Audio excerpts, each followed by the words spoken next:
The Romans frequently recounted the myth of Rome's origin as the first account of their ancient city's history. According to tradition, twin brothers Romulus and Remus built Rome on April.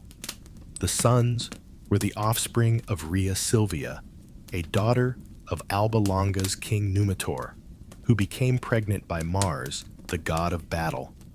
In an effort to prevent any new heirs to the throne, King Numitor's younger brother, who had previously overthrown the monarch, tried to have the twins killed by drowning them in the Tiber River after they were born. The babies managed to live and finally washed up on the shores close to Palatine Hill. Before we go any further, be sure to subscribe to the Sleep Stories TV channel if you enjoy stories like this. There are countless tales and buried histories out there that are just waiting to be unearthed. If you're enjoying the story thus far, please like this video and tell others who adore mythical beginnings about it. We'd also love to know what you think of this old Roman mythology. Please share your ideas in the comments section below. According to folklore, a local shepherd named Faustulus found them after they were suckled by a female wolf. The lads were taken in by him and his spouse. And when they grew older, Romulus and Remus assumed command of a band of shepherd warriors before learning their actual ancestry. When the twins realized they had a legitimate claim to Alba Longa, they attacked the city, killing their great-uncle and restoring their grandpa to the kingdom. Then, in the location where they were breastfed by the she-wolf as infants, they made the decision to establish their own city close by. However, a dispute between the brothers resulted in Romulus killing his sibling. The city of Rome, which bears Romulus's name, was then constructed by him alone. Romulus now faced the apparent challenge of finding a way to populate his new village, which at the moment lacked a lady. Romulus came up with a scheme to invite his neighbors, the Sabines, to a celebration, and he had their wife abducted in order to get over this barrier. Naturally, this led to military battles between the Sabines and the nascent Romans. Fortunately for Romulus, however, the kidnapped woman really arrived to intervene and demanded that the conflict be stopped before Rome could be taken. The ensuing peace agreement made Romulus and the Sabine king, Titus Tatius, the rulers of the populace, and permitted the union of the two kingdoms. Romulus also extended an invitation to fugitives and exiles to seek refuge in his dominion in order to aid in the development of Rome. Romulus was once again the only ruler of the new city when his predecessor, King Titus, passed away because the Sabine had no offspring to succeed him. 6 additional monarchs would rule after the founder's passing until the kingdom would eventually turn into a republic. Of all this is just one explanation about the origins of Rome. Over the years, several historians have questioned the fairly ludicrous story, and there are various theories about the founding of Rome that have been backed up by some oddball individuals. For starters, the Greek writer Strabo recounted another story in which an Arcadian colony colonized the future city of Rome, and a Greek man named Evander from Arcadia built the city. Strabo claims that Lucius Coelius Antipater, a Roman historian, concurred with this notion. However, another legend holds that Romulus, the son of King Odysseus and Circe, established Rome. This would have made the Romans of Greek ancestry and would have grown to be seen negatively. According to a Swedish scholar on Discord, this thesis may have previously been the primary account of Rome's founding. However, the Romans would have probably changed the myth to use the native name of Romulus instead of Romos, as the idea of Greek origin grew increasingly awkward. However, the name Romos which eventually became the indigenous name for Remus, would never be completely forgotten and would tell the tale of two founders rather than simply one. Emperor Julian is reported to have told Alexander the Great, "I am aware that you Romans are yourselves descended from the Greeks," which further raises the idea that his satire, Caesar's, had a concealed Greek ancestry. Another possibility is that Rome was really established by the Trojan prince Aeneas. The Aeneid is an epic according to Roman poet Virgil. It is supposed that Prince Aeneas was also the ancestor of both Julius Caesar and Emperor Augustus. Historically speaking, we know that there were allegedly 7 rulers in all throughout the period of foundation, starting with Romulus and concluding with the Etruscan kings, regardless of how Rome was actually built. This civilization's last 3 rulers were Superbus Tullius and Priscus. Evidence of the restricted number of rulers in total, rather than the notion that the final 3 were Etruscan, is problematic. Modern historians have vehemently disputed the idea that 7 monarchs ruled for a total of 243 years, which would equate to an average of about 35 years per monarch. Rome could have had just 7 rulers throughout its history, but there is no way to verify the improbable theory because there isn't any modern proof. Many of Rome's records were destroyed when the Gauls ravaged the city at the Battle of Aelia in the century BC, and many more were lost or damaged in the years that followed. In one form or another, the Etruscans, who had ruled over Rome for the previous 3 reigns, ultimately relinquished their position in May, marking the end of Rome's monarchical foundation.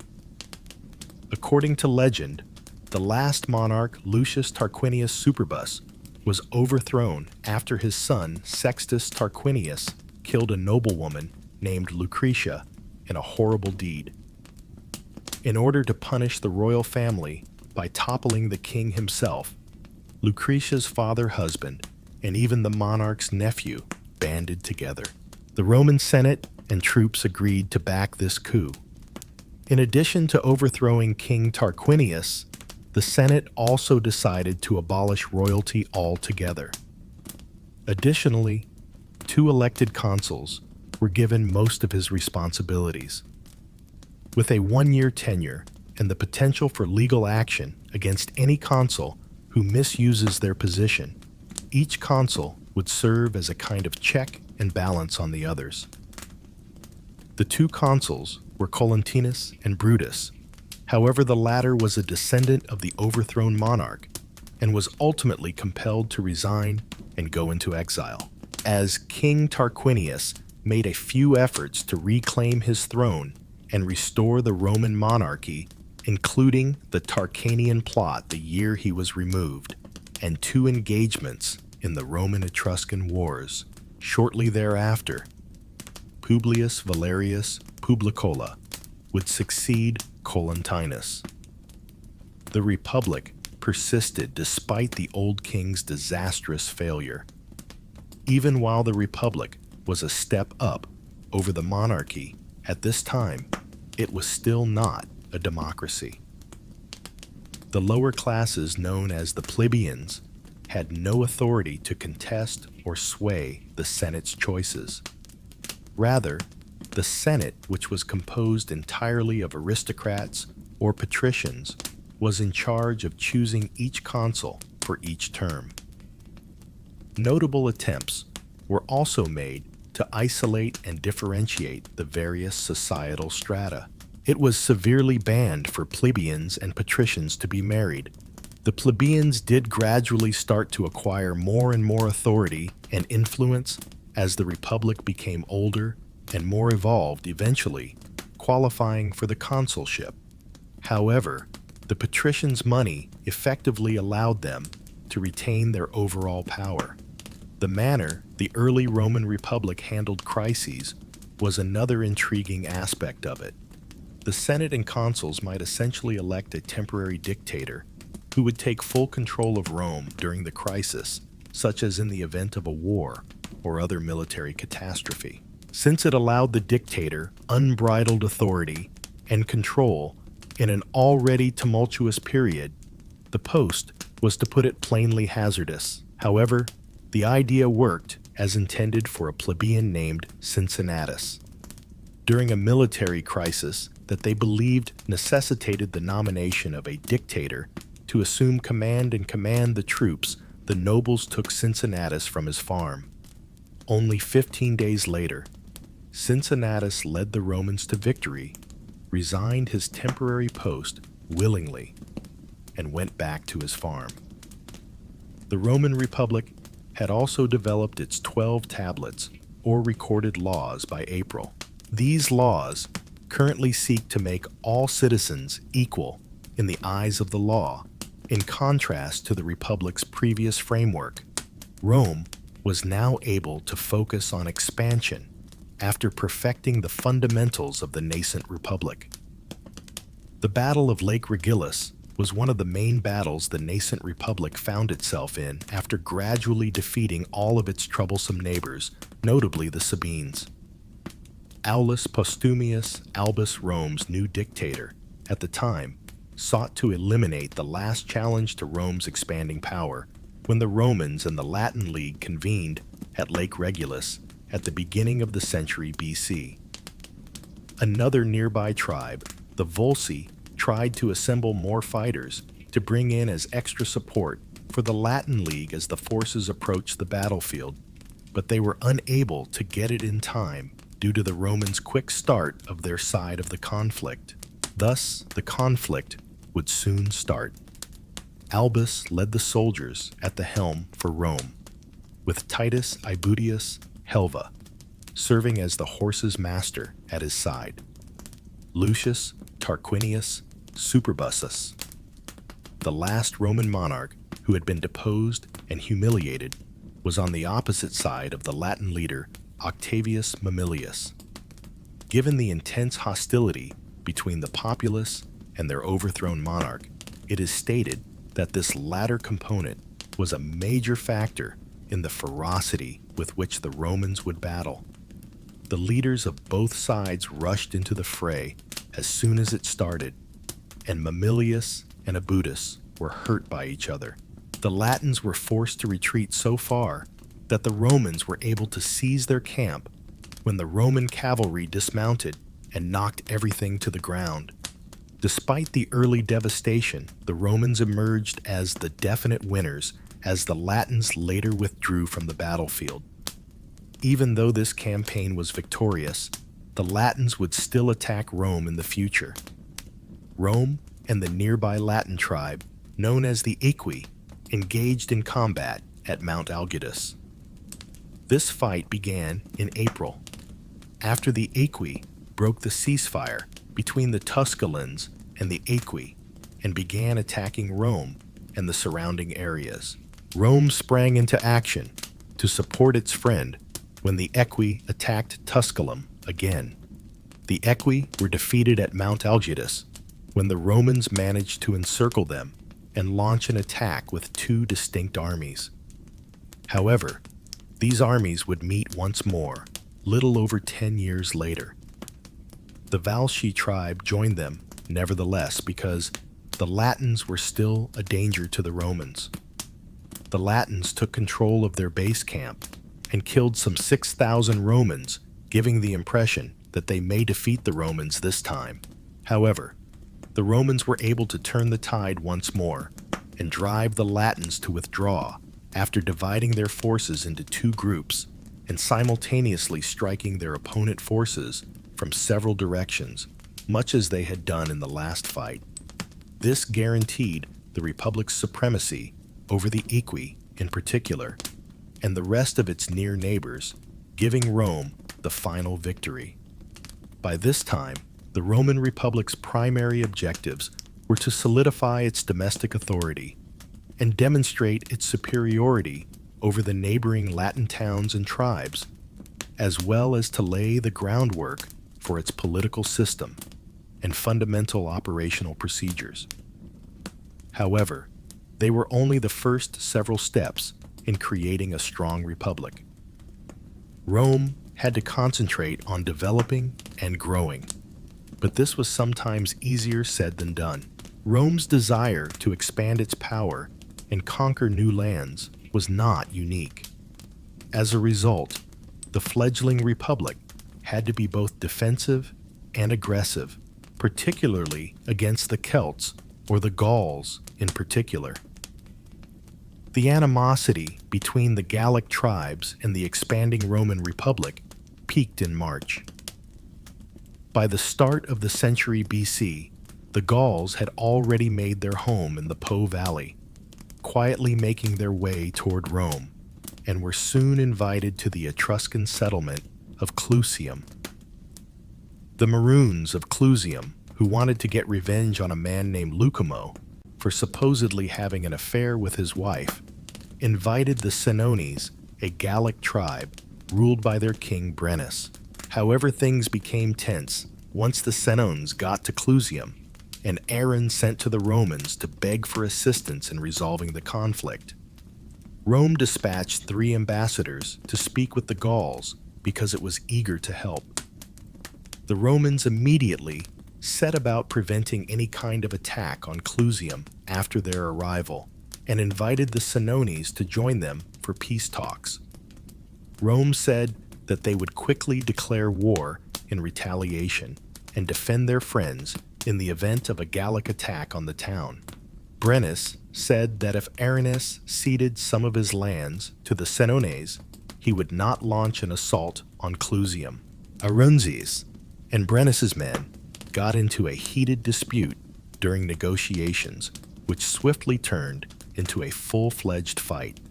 The Roman diplomats intervened in the conflict, even killing a Senone chief in violation of stringent regulations that required them to remain an impartial mediating party. The Gauls were no longer prepared to remain and engage in negotiations since the Romans had clearly gone too far. Brennus dispatched his own delegates to Rome once the Gauls had made up their minds about how to respond to the Roman assault. There, they adamantly asked that the Senones be given the 3 Roman diplomats. The Senate felt somewhat stuck because the Roman diplomats were all members of the influential Fabia family. They were hesitant to be the cause of the Gauls' potential attack on Rome, but they were also far too pushed to do anything that might hurt the Fabia family. The Senate threw the matter to those who naturally supported their position in an effort to deflect criticism and pressure from themselves. The Senones took matters into their own hands after becoming infuriated that the Roman diplomats would not face consequences for their transgression. The Senones promptly prepared their army for battle once Brennus' envoy brought the news back to him. Startled locals either fled or gathered to defend their towns as the Gauls marched through the neighboring cities on their approach to Rome.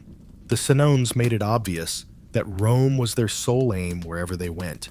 The Romans were totally unprepared when the Gauls arrived at the Ilia River close to Rome.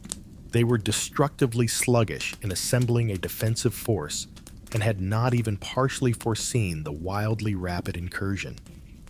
Since their line was so thin, the troops' hasty preparations prevented them from even setting up a tent, and instead forced them into a long-winged configuration, which actually made their defense weak.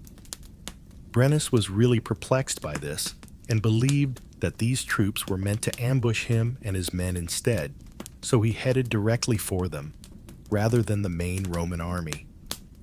They did have an additional reserve unit, which they placed on a hill. The Romans were even more surprised by this. While some men escaped into Rome, some withdrew to the adjacent city of Veii, and the remaining soldiers were killed by the Senones as they continued the fight. After everything was said and done, the Gauls were so surprised at how simple their triumph had been that they began to worry that the Romans may be preparing another ambush in an hour. Brennus reorganized his troops and resumed the march to Rome when nothing occurred. When the Gauls arrived at the open, utterly defenseless city gates, they were given even another shock. The Senones were unaware that the Roman soldiers who had escaped to Veii during the Battle of Aelia had not informed the rest of Rome about the conflict or the reason for their absence. The city was mostly abandoned, since the Roman populace believed that the only persons who had survived the conflict were those who had fled to the capital, while many inhabitants, simply scattered men of military age and competence, were ordered to defend Capitoline Hill. The Gauls then started to take Rome and sack it. Back in Veii, the surviving Roman soldiers started to organize a strategy to return to their capital as the sack continued to rage. Quintus Caedicius, a centurion, was chosen by the men to lead them, but he quickly concluded that Marcus Furius Camillus, who had been exiled, would be a superior commander for their return to Rome. To attempt to get Camillus's banishment revoked, however, a messenger had to be dispatched to Rome so that he could address a portion of the Capitoline Hill Senate. Cominius Pontius, the messenger, may have accidentally brought the Senones directly to the Romans on Capitoline Hill, but he did succeed in persuading the Senate to accept Camillus's return as the leader of Rome. Even though there were guards on duty who should have seen them approaching the Gauls, managed to mount the hill and ambush the Roman forces, either by chance or a path Pontius left behind. Rather, the Roman forces were awakened by geese that were terrified by the Senone invaders. More Senone troops who were still climbing fell when Marcus Manlius Capitulianus, a former consul, sprung into action and pushed one of the Gauls down the cliff's side. A brief altercation ensued, but it ended equally quickly as the Romans drove their assailants away. However, this did not put an end to the Senone occupation of Rome, and the Romans now had to wait for Camillus to come from Veii with another army. The main issue with this, however, was that if the occupation went on, neither the Romans nor the Senones could survive for very long. Famine was plaguing both, and the Senones were also afflicted with illness and heart attacks.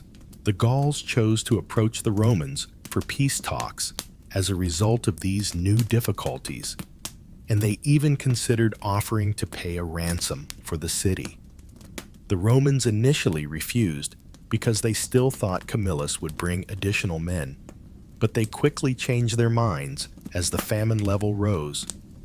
After some discussion, it was decided that the Romans would give the Senones 1,000 pounds in gold in exchange for their leaving the city. There are differing accounts about whether or not the Senones weighed the gold using dishonest scales.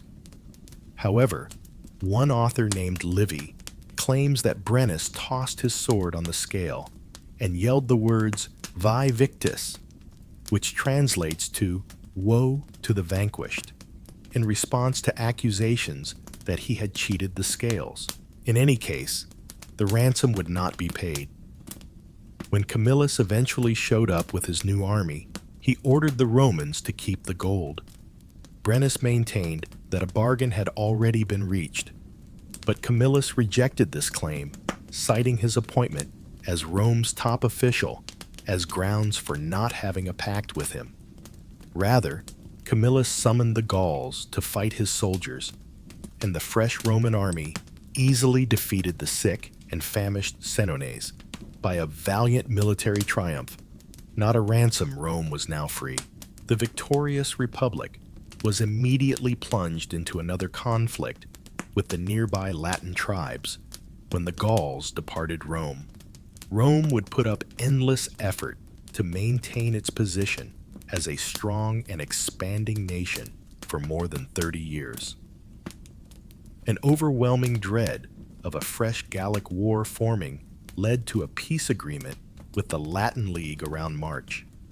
However, for several more decades, the frequently violent conflicts with the Gauls, Etruscans, and even Greeks would continue, although peace had been achieved less than 2 decades before a new battle in Latin America erupted in March. However, the battle was over quickly, and Roman supremacy was established in the conclusion. When the Second Samnite War broke out between the Romans and Samnites on March 27th, there wasn't a clear winner for a while. The conflict ended the next year when Rome conquered the majority of the Samnite territory, when the Romans finally prevailed in the Battle of Bovianum in March. Rome tried to establish colonies on the seized areas in an effort to quickly secure and solidify this new claim to the region. But the natives were difficult to tame. Another conflict was started in February, when the Samnites rebelled against the new colonial government. Rome eventually gained control over the Etruscans in the area after the Battle of Populonia in February, which freed them up to concentrate on the Pyrrhic War, their next significant challenge. By the end of the century BC, the Roman Republic had worked hard to become an increasingly powerful force on the Italian peninsula. Even if there were still some opponents and unreliable neighbors, Rome was continuing to achieve victory one after the other, and had only barely fought its foes thus far. However, they had not yet engaged in combat with some of the most formidable adversaries on the continent, like the foreign Greeks. First, a fight between the Greek-ruled city of Tarentum and Rome drove the Romans to declare war, which in turn led Tarentum to turn to Pyrrhus, the Greek king, for support. The city ultimately decided to take the chance, despite the fact that many Tarentines first rejected the concept of reaching out to Pyrrhus, since they thought their liberties and democracy would be subjugated under the authoritarian ruler. Pyrrhus was promised a coalition of 20,000 cavalrymen and 50,000 infantrymen from Tarentum, Sumnium, Lucania, and Mesopoeia if he would help them. Despite an attempt by one of his advisors to persuade him otherwise, Pyrrhus was unable to refuse this offer, since the king had previously been considering invading Rome rather than Sicily for a considerable amount of time. He had, however, up until now, had no reason to support such a battle. Pyrrhus embarked on a perilous journey to Italy with only 2,000 infantrymen, a few cavalrymen, and 2 elephants, after receiving financial and military support from Antiochus of the Seleucid Empire, Antigonus II of Macedon, and Ptolemy II of the Kingdom in Egypt. However, in order to make up for the hundreds he had lost at sea, Pyrrhus imposed oppressive rules on the local populace and compelled all men of military age to support him once he arrived at Tarentum. Pyrrhus and Publius Valerius Lavinus, the Roman consul, had a brief window of opportunity to negotiate, but the latter promptly rejected any attempts at compromise, since he thought Rome had the advantage in the event of war. Laevinus could have been shocked to learn that the Romans had suffered a crushing defeat at the pivotal battle. In addition to successfully subduing the Romans, Pyrrhus gained such remarkable notoriety that the cities and tribes who had previously maintained their neutrality were suddenly willing to fight alongside him. However, the fight had cost Pyrrhus many of his own finest generals and warriors. Additionally, he was unable to seize any of the nearby cities as he marched in the direction of Rome. In a version of the events that followed, a writer named Plutarch recounts that Pyrrhus made the decision to seek peace at this time in order to safeguard his enhanced reputation following the previous fight, as well as to guarantee that the war would conclude on a positive note for the Greeks. Pyrrhus dispatched Cineas to Rome to negotiate the release of Roman prisoners and request peace between Rome and Tarentum in the hopes of reaching such an agreement. One man, Appius Claudius Caecus, was able to pull off a unanimous vote in favor of expulsion from Rome and requiring Pyrrhus to return to his own lands before requesting any more deals, despite the fact that many members of the Roman Senate were readily pressured to make such an agreement with Cineas. Should the Greeks choose to remain in Italy, the conflict would continue. Now, both sides were ready for another round of fighting. Pyrrhus personally led his forces into battle in February, and the ensuing conflict, known as the Battle of Asculum, resulted in victory for him once more. Even yet, Pyrrhus is said to have stated, "If we are victorious in one more battle with the Romans, we shall be utterly ruined," as he celebrated his win with tempered excitement. Pyrrhus eventually left Italy and died on the battlefield of Argos after a few more years of intermittent battles. Now that the Greek king's aspirations had deprived Tarentum of the defense upon which they had depended for so long, they were compelled to submit to the Romans. For Rome, this was a momentous occasion. The Roman Republic now loomed over nearly the whole of the Italian peninsula. Roman rule and influence continued to grow, and neither the Latins nor the Greeks could stop them. Rome was a dominant force. The Roman Republic was quickly expanding not nearly halfway through the century BC, but they were about to face a challenge unlike any they had seen before. Another enemy that may be Rome's equal, or perhaps better, was out there. A confrontation with Carthage was 10 years distant for the Roman Republic. Rome's invincibility would not be questioned until it now turned to the neighboring island of Sicily. It should be noted that the Roman Republic was not the only growing force of the time. Carthage in particular had also set its sights on Sicily. This was the one adversary that could really make Romans shudder, even if it was only loosely an empire led by the city-state of Carthage and officially a conglomeration of Phoenician city-states. Roman Carthage has been a formal buddy until now. They had formed economic relationships, alliances, and even enemies. However, one unavoidable consequence soon emerged when the Roman Republic started to consider annexing Sicily. The Carthaginian Empire would have to be repelled by the Romans. Nevertheless, whether Rome desired it or not, such an outcome would follow a chain of circumstances. The city of Messana in Sicily was taken over by a group of mercenaries known as the Mamertines in February.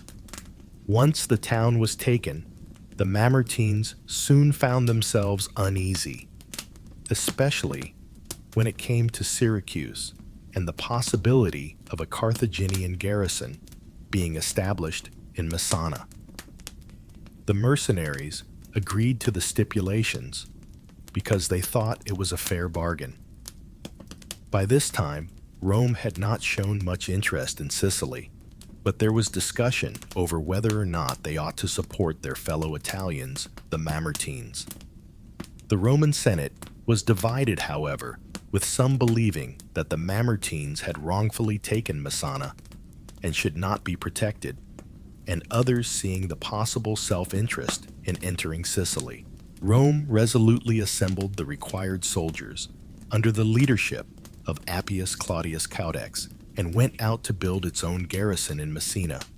After a general assembly, chose to endorse the latter's arguments, despite concerns about Carthage's possible response. The Mamertines responded to the news of the impending Roman garrison by asking the Carthaginians to depart. Therefore, it is impossible to say whether or not there would have been a war, only because of the Roman arrival. This proposal greatly infuriated and outraged Carthage, who had previously aided the Mamertines and were now being driven out, just to be replaced by Rome. The Carthaginians chose to ally themselves with Syracuse in reprisal. Messina was under siege from this new alliance, which held nothing back. The conflict started as soon as the Romans landed in Sicily. Anno, the Carthaginian commander, forewarned his empire's erstwhile friends that they would soon be unable to even wash their hands in the water as the Romans approached the city. The Romans, not anticipating such a swift and violent reaction, made Anno an offer of peace, which was promptly turned down. However, neither Carthage nor even Syracuse could influence the Romans. Whether the Syracusans and Carthaginians chose to leave or were quickly routed by the Romans is up for question, but either way, the siege was lifted when the Romans arrived in Messina, and the Romans were still able to wash their hands in the sea. Dealing with Syracuse was the next step for the Romans, who now saw the actual and impending dangers that would arise from permitting Carthage to go on its development throughout Sicily. Some of the Roman forces were led up to Syracuse by another commander, Manius Valerius Maximus Messala, who then ambushed the city. Syracuse gave up, agreed to side with the Romans, and left Carthage since they were unable to defend themselves and could not wait for Carthaginian help. A few nearby cities did the same, now apprehensive of the possible reaction if they didn't. Acragas's Carthaginian ally was quickly besieged by the Romans, despite the fact that the battle would hardly be waged on land. The city was looted after the Carthaginians tried to free their comrade and terminate the siege, but they were also routed by the Romans. Carthage was enraged by this, and the two sides engaged in a back-and-forth battle of capturing and losing cities.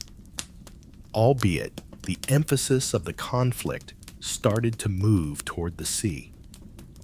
At first, the Carthaginians were more experienced in this kind of battle and possessed a stronger naval force. However, this did not deter the Romans, who realized that they would need to build their own navy if they were to win the war. In a stroke of good fortune, the Romans saw a Carthaginian warship at low tide and took it, perhaps using it to make duplicates of their new naval force with some creative modifications. The Corvus, which was effectively a bridge that could be moved in any direction and was used to lower infantrymen from the stronger Roman army onto the Carthaginian ships, was one of these Roman innovations. The Romans benefited immensely from this development, which also helped them maintain their advantage in naval combat. It appears that the few years of the conflict were more or less a standoff with Rome and Carthage, now roughly equal at sea, and a slight advantage for the Romans on land, though few land battles were fought. However, not many details of the series of raids and skirmishes have been preserved over the years. The Romans now turned to Africa, the homeland of Carthage, hoping to seize the high ground in some way. As the First Punic War raged abroad, Marcus Regulus, Attilius's 4 legions, landed in modern-day Tunisia. Strangely, the Senate promptly demanded that 2 of the legions leave Africa, but the remaining troops stayed and swiftly took over Tunis in February when talks broke down. Even yet, the Carthaginians were far from surrendering, and one of their leaders, a Spartan named Xanthippus, returned with an army of 16,000 men and swept the Romans from Africa. The fleet of almost 100,000 soldiers who had rescued them on the way home was destroyed by a storm at sea, and just 2,000 of the Roman warriors made it out alive. The conflict would recommence in Sicily the next year. The Romans kept capturing new lands and driving the Carthaginians farther and farther away. However, their ships were once again destroyed at sea as they tried to return to Africa, protecting the Carthaginian homeland. The battle was far from ended, but the dreams of Carthage were still a threat in Sicily. Rome had not yet conquered and occupied all of Sicily, despite repeated successes. Both sides were suffering from the conflict, and it didn't seem like it would ever stop. The Battle of Drepana resulted in a spectacular Carthaginian victory at sea because the city of Lilybaeum resisted the Romans' heroic attempts to capture it, and soon afterward, with momentum on their side, the Carthaginians defeated the Romans once more at the Battle of Phintius, ending a major naval engagement. However, after these conflicts, in February, Carthage had lost everything it owned in Sicily, save the Drepana and the Lilybaeum. Hamilcar Barca, the Carthaginian commander, surprised the Romans with a series of guerrilla attacks as they pounded the city walls in a last-ditch effort to eventually liberate the island from Carthage's hold. Given the exhausted state of a Carthaginian army, Barca was powerless to achieve much, even after briefly taking Eryx. The Carthaginians were on the verge of capitulation after failing to secure the financial assistance they had hoped for from Egypt. The Romans, whether aware of it or not, determined that this was the moment to launch another naval assault. Gaius Lucetius Catulus led a fleet of 200 ships back to Sicily in February, and they went directly to Drepana. The Roman bombardment would cause the Carthaginians to crumble by the following spring. Carthage, worn out and nearly destitute from the years of war, was prepared to give up and began genuine peace talks for the last time. The First Punic War would finally end with the Treaty of Lutatius. In accordance with its provisions, the Carthaginians had to leave Sicily completely and pay a hefty indemnity of 200 talents over the following 10 years. Following 23 years of conflict that had severely damaged both sides, the Romans had ultimately prevailed and demonstrated once more that despite possible setbacks, the Roman Republic would not yet collapse. By the end of it all, Rome had conquered Sicily, and not even the Carthaginian Empire could stop it, despite having no firm plans to do so, and serious reservations about even contemplating such a war. Overall, the losing team had a difficult time recovering. Soon after the battle ended, Carthage tried to deny money to some of the foreigners they had recruited for the war, which resulted in a rather tragic uprising. Eventually, the insurgents were mostly put down, but not before Rome had taken Sardinia and Corsica from Carthage, which Carthage desired back. They were prepared to start a campaign to go and get them by February, but Rome would not let it. They promptly interpreted this as an act of war, and because Carthage was still recuperating from the protracted war they had recently ended, this promptly put an end to their project. In addition to a 200 talent payment, Rome was able to coerce their enemy into ceding Corsica and Sardinia. Even if they agreed, Carthage was incensed at its Roman oppressors, and many people in the empire turned radical. Hamilcar Barca was one such man. Hamilcar was a well-known and experienced Carthaginian military commander. He would never be forgiven, and he would dream of exacting revenge for Carthage's defeat in the First Punic War until the day he died. However, Carthage still needed to recover from the initial battle and the subsequent uprising, so this would not be feasible with such short notice. Thus, rather than looking to Italy, Hamilcar turned his attention to the Iberian Peninsula. Given the abundance of wealth and the success Carthage had previously achieved with its Phoenician colonies in Spain, it made the most sense for Hamilcar to travel there in order to increase Carthaginian power and claim. He did it by first establishing himself in Cadiz and then expanding from there. As Hamilcar consolidated his authority over the area on behalf of Carthage, his army gradually expanded. However, the great commander drowned in February before he could escape Iberia and exact the retribution he so desperately desired. However, as he himself insisted, Hamilcar Barca had a son named Hannibal, and he had brought up the youngster with a fierce hatred and desire for Rome. This made it certain that Carthage would continue to be adamantly opposed to the Roman Republic, even after Hamilcar's passing. A man by the name of Hasdrubal the Fair would assume control of Carthage's Iberian territories, which by this point occupied around half of the peninsula, with an ever-increasing army following Hamilcar's departure. In February, Rome was starting to worry about their enemy's progress in Iberia. As a result, they negotiated the Hasdrubal Pact, which guaranteed that Carthage would not spread southward past the Ebro River in Spain. Hannibal, however, had no intention of adhering to such an arrangement, even though Hasdrubal meant what he said. He had learned too much from his father for such a thing after all.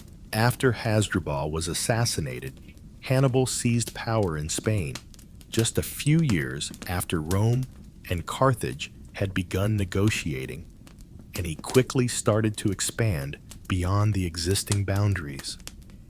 When Hannibal took Saguntum in February, depriving the Republic of one of its long-standing friends in the area, it was the last straw for Rome. This greatly irritated Rome, which by February launched war on Hannibal, assuming he couldn't be too difficult to defeat. Hannibal was formulating his own strategy while Rome prepared for battle with the fresh youthful weapon of Carthage. Furthermore, he wasn't your typical general. From his extensive knowledge of Rome throughout the years, he knew that the Republic had a solid record of overcoming adversaries outside of Italy, albeit perhaps not within.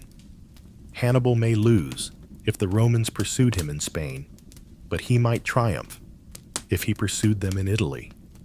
In a few days, Hannibal led the remainder of their forces across the Alps, while the young general left his brother in command of their estates with his own army.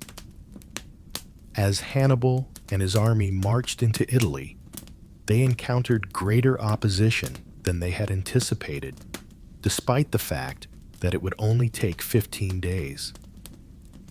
By the time the Carthaginians completed their expedition, more than half of the men had either been dead, wounded, or deserted, since the native Gallic tribes did not like these invaders. However, Hannibal was fortunate that some Italians were so dissatisfied with Roman authority that they started to support the Carthaginian cause. Hannibal won many early battles, including the Battle of Ticinus, the Battle of the Trebia, and the Battle of Lake Trasimene, as this new alliance advanced. Given that they had anticipated fighting Hannibal on the Iberian Peninsula rather than on their own soil, the Romans had been surprised by the course of events.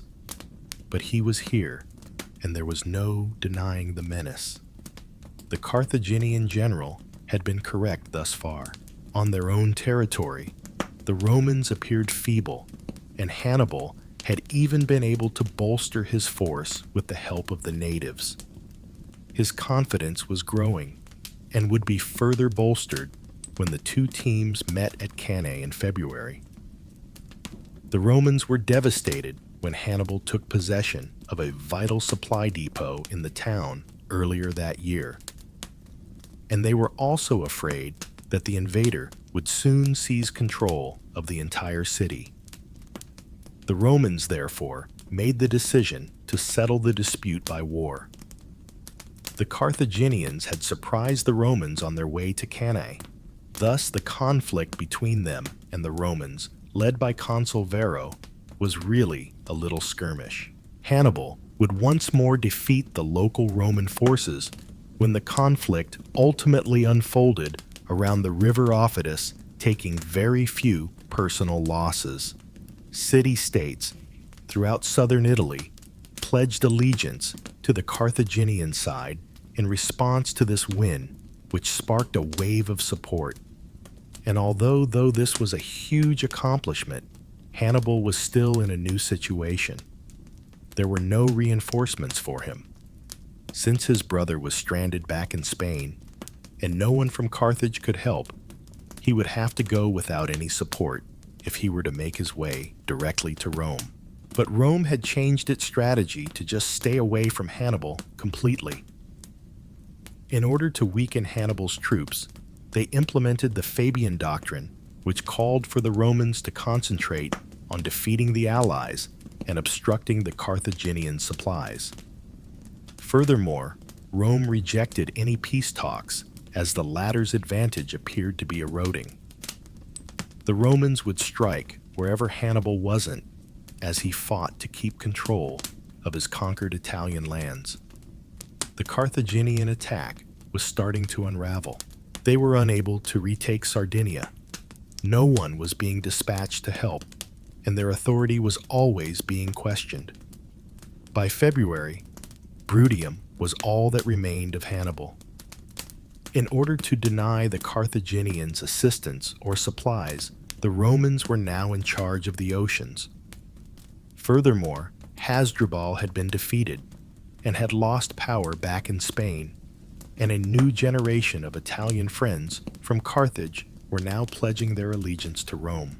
The Romans then proceeded to Africa to give Hannibal a taste of their own medicine, riding high on their increasing momentum.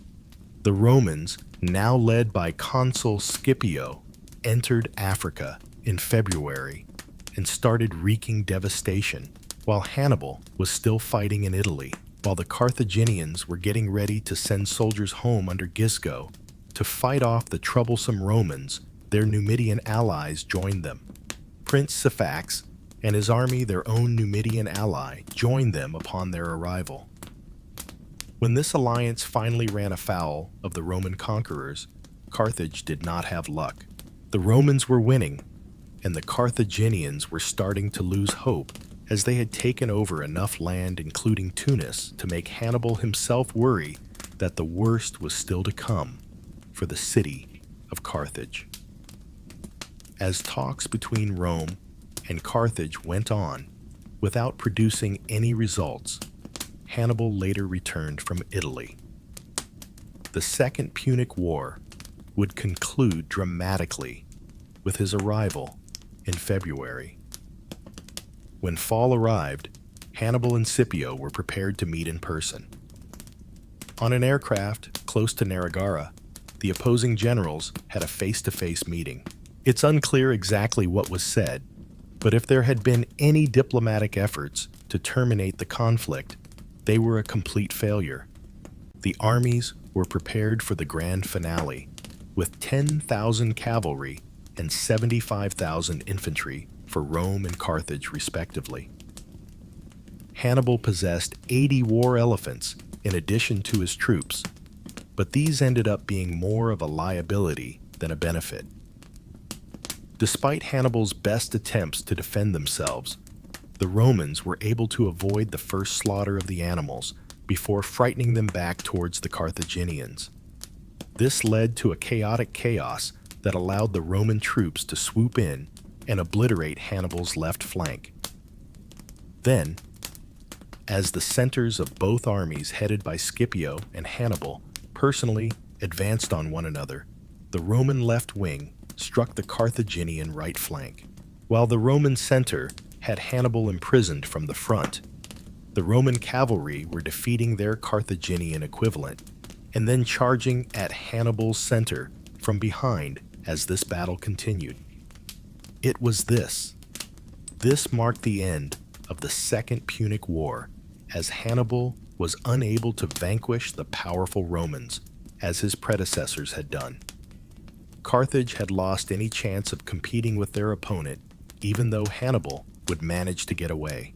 The Carthaginian administration was compelled to negotiate a deal that would effectively bankrupt the Romans' once dominant enemy and sue for peace. Furthermore, Carthage could no longer declare war without Rome's approval.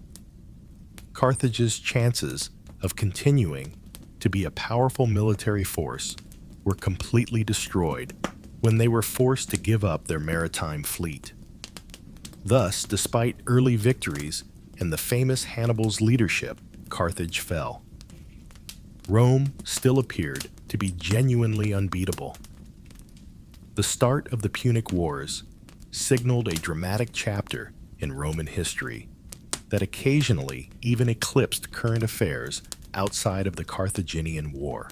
The Illyrians were another annoying adversary of the Romans, although they were not a rival to Rome in the same sense as Carthage.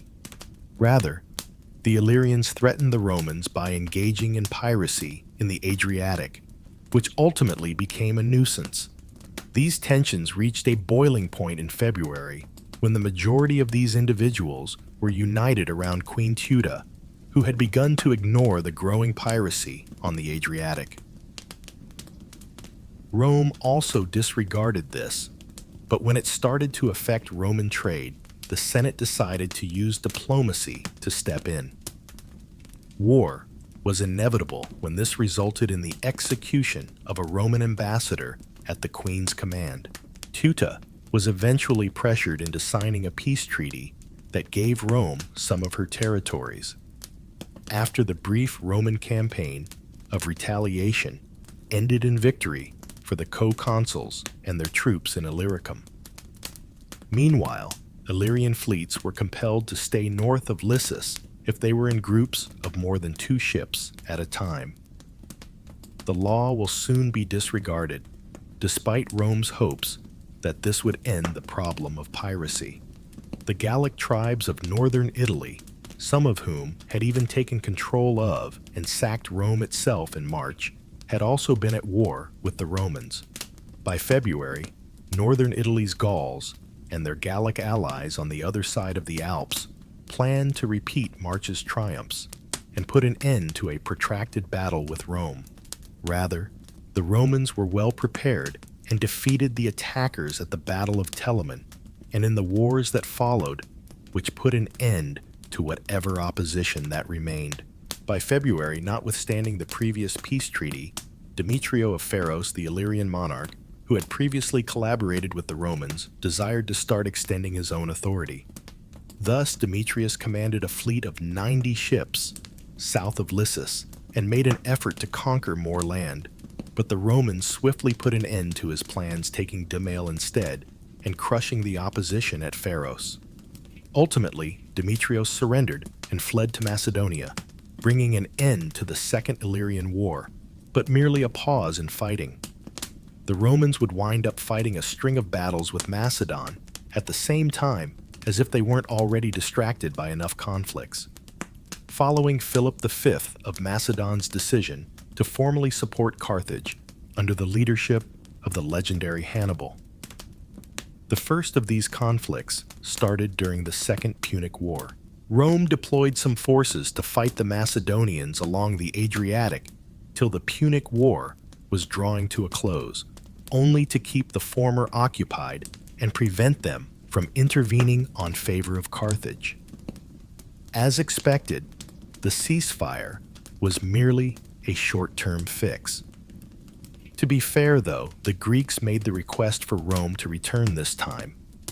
The Macedonians and Seleucids, who had lately forged an unexpected alliance, posed a serious danger, and Rome's supporters in Greece were concerned about Philip V's and Antiochus III's possible aspirations. The Romans wanted to discourage Philip, in particular, from meddling with their Greek friends, but they completely disregarded their ultimatums. A Roman-Greek alliance assisted Titus Quintius Flaminius, the Roman consul, in enforcing Rome's demands when the Romans were incensed by this response, or lack thereof. Philip had previously believed that he could defeat the Romans, but he was unable to do so. At the Battle of Cynoscephalae in January, the Macedonians were completely defeated, and Rome replaced their monarch. However, this only addressed one aspect of the recently established partnership. Without Macedonia to counterbalance them, the Seleucids were still a serious menace, if not more so today. The Romans had completely left Greece after the Second Macedonian War, showing little desire to stay or continue to be involved in Greek politics. Antiochus was by no means as disinterested as the Romans, but this left the Seleucid Empire as the dominating force in the area. He was trying to accomplish what Philip had not been able to. Now that Hannibal was the chief military counsel to the Seleucids, Greece and possibly Rome were in danger.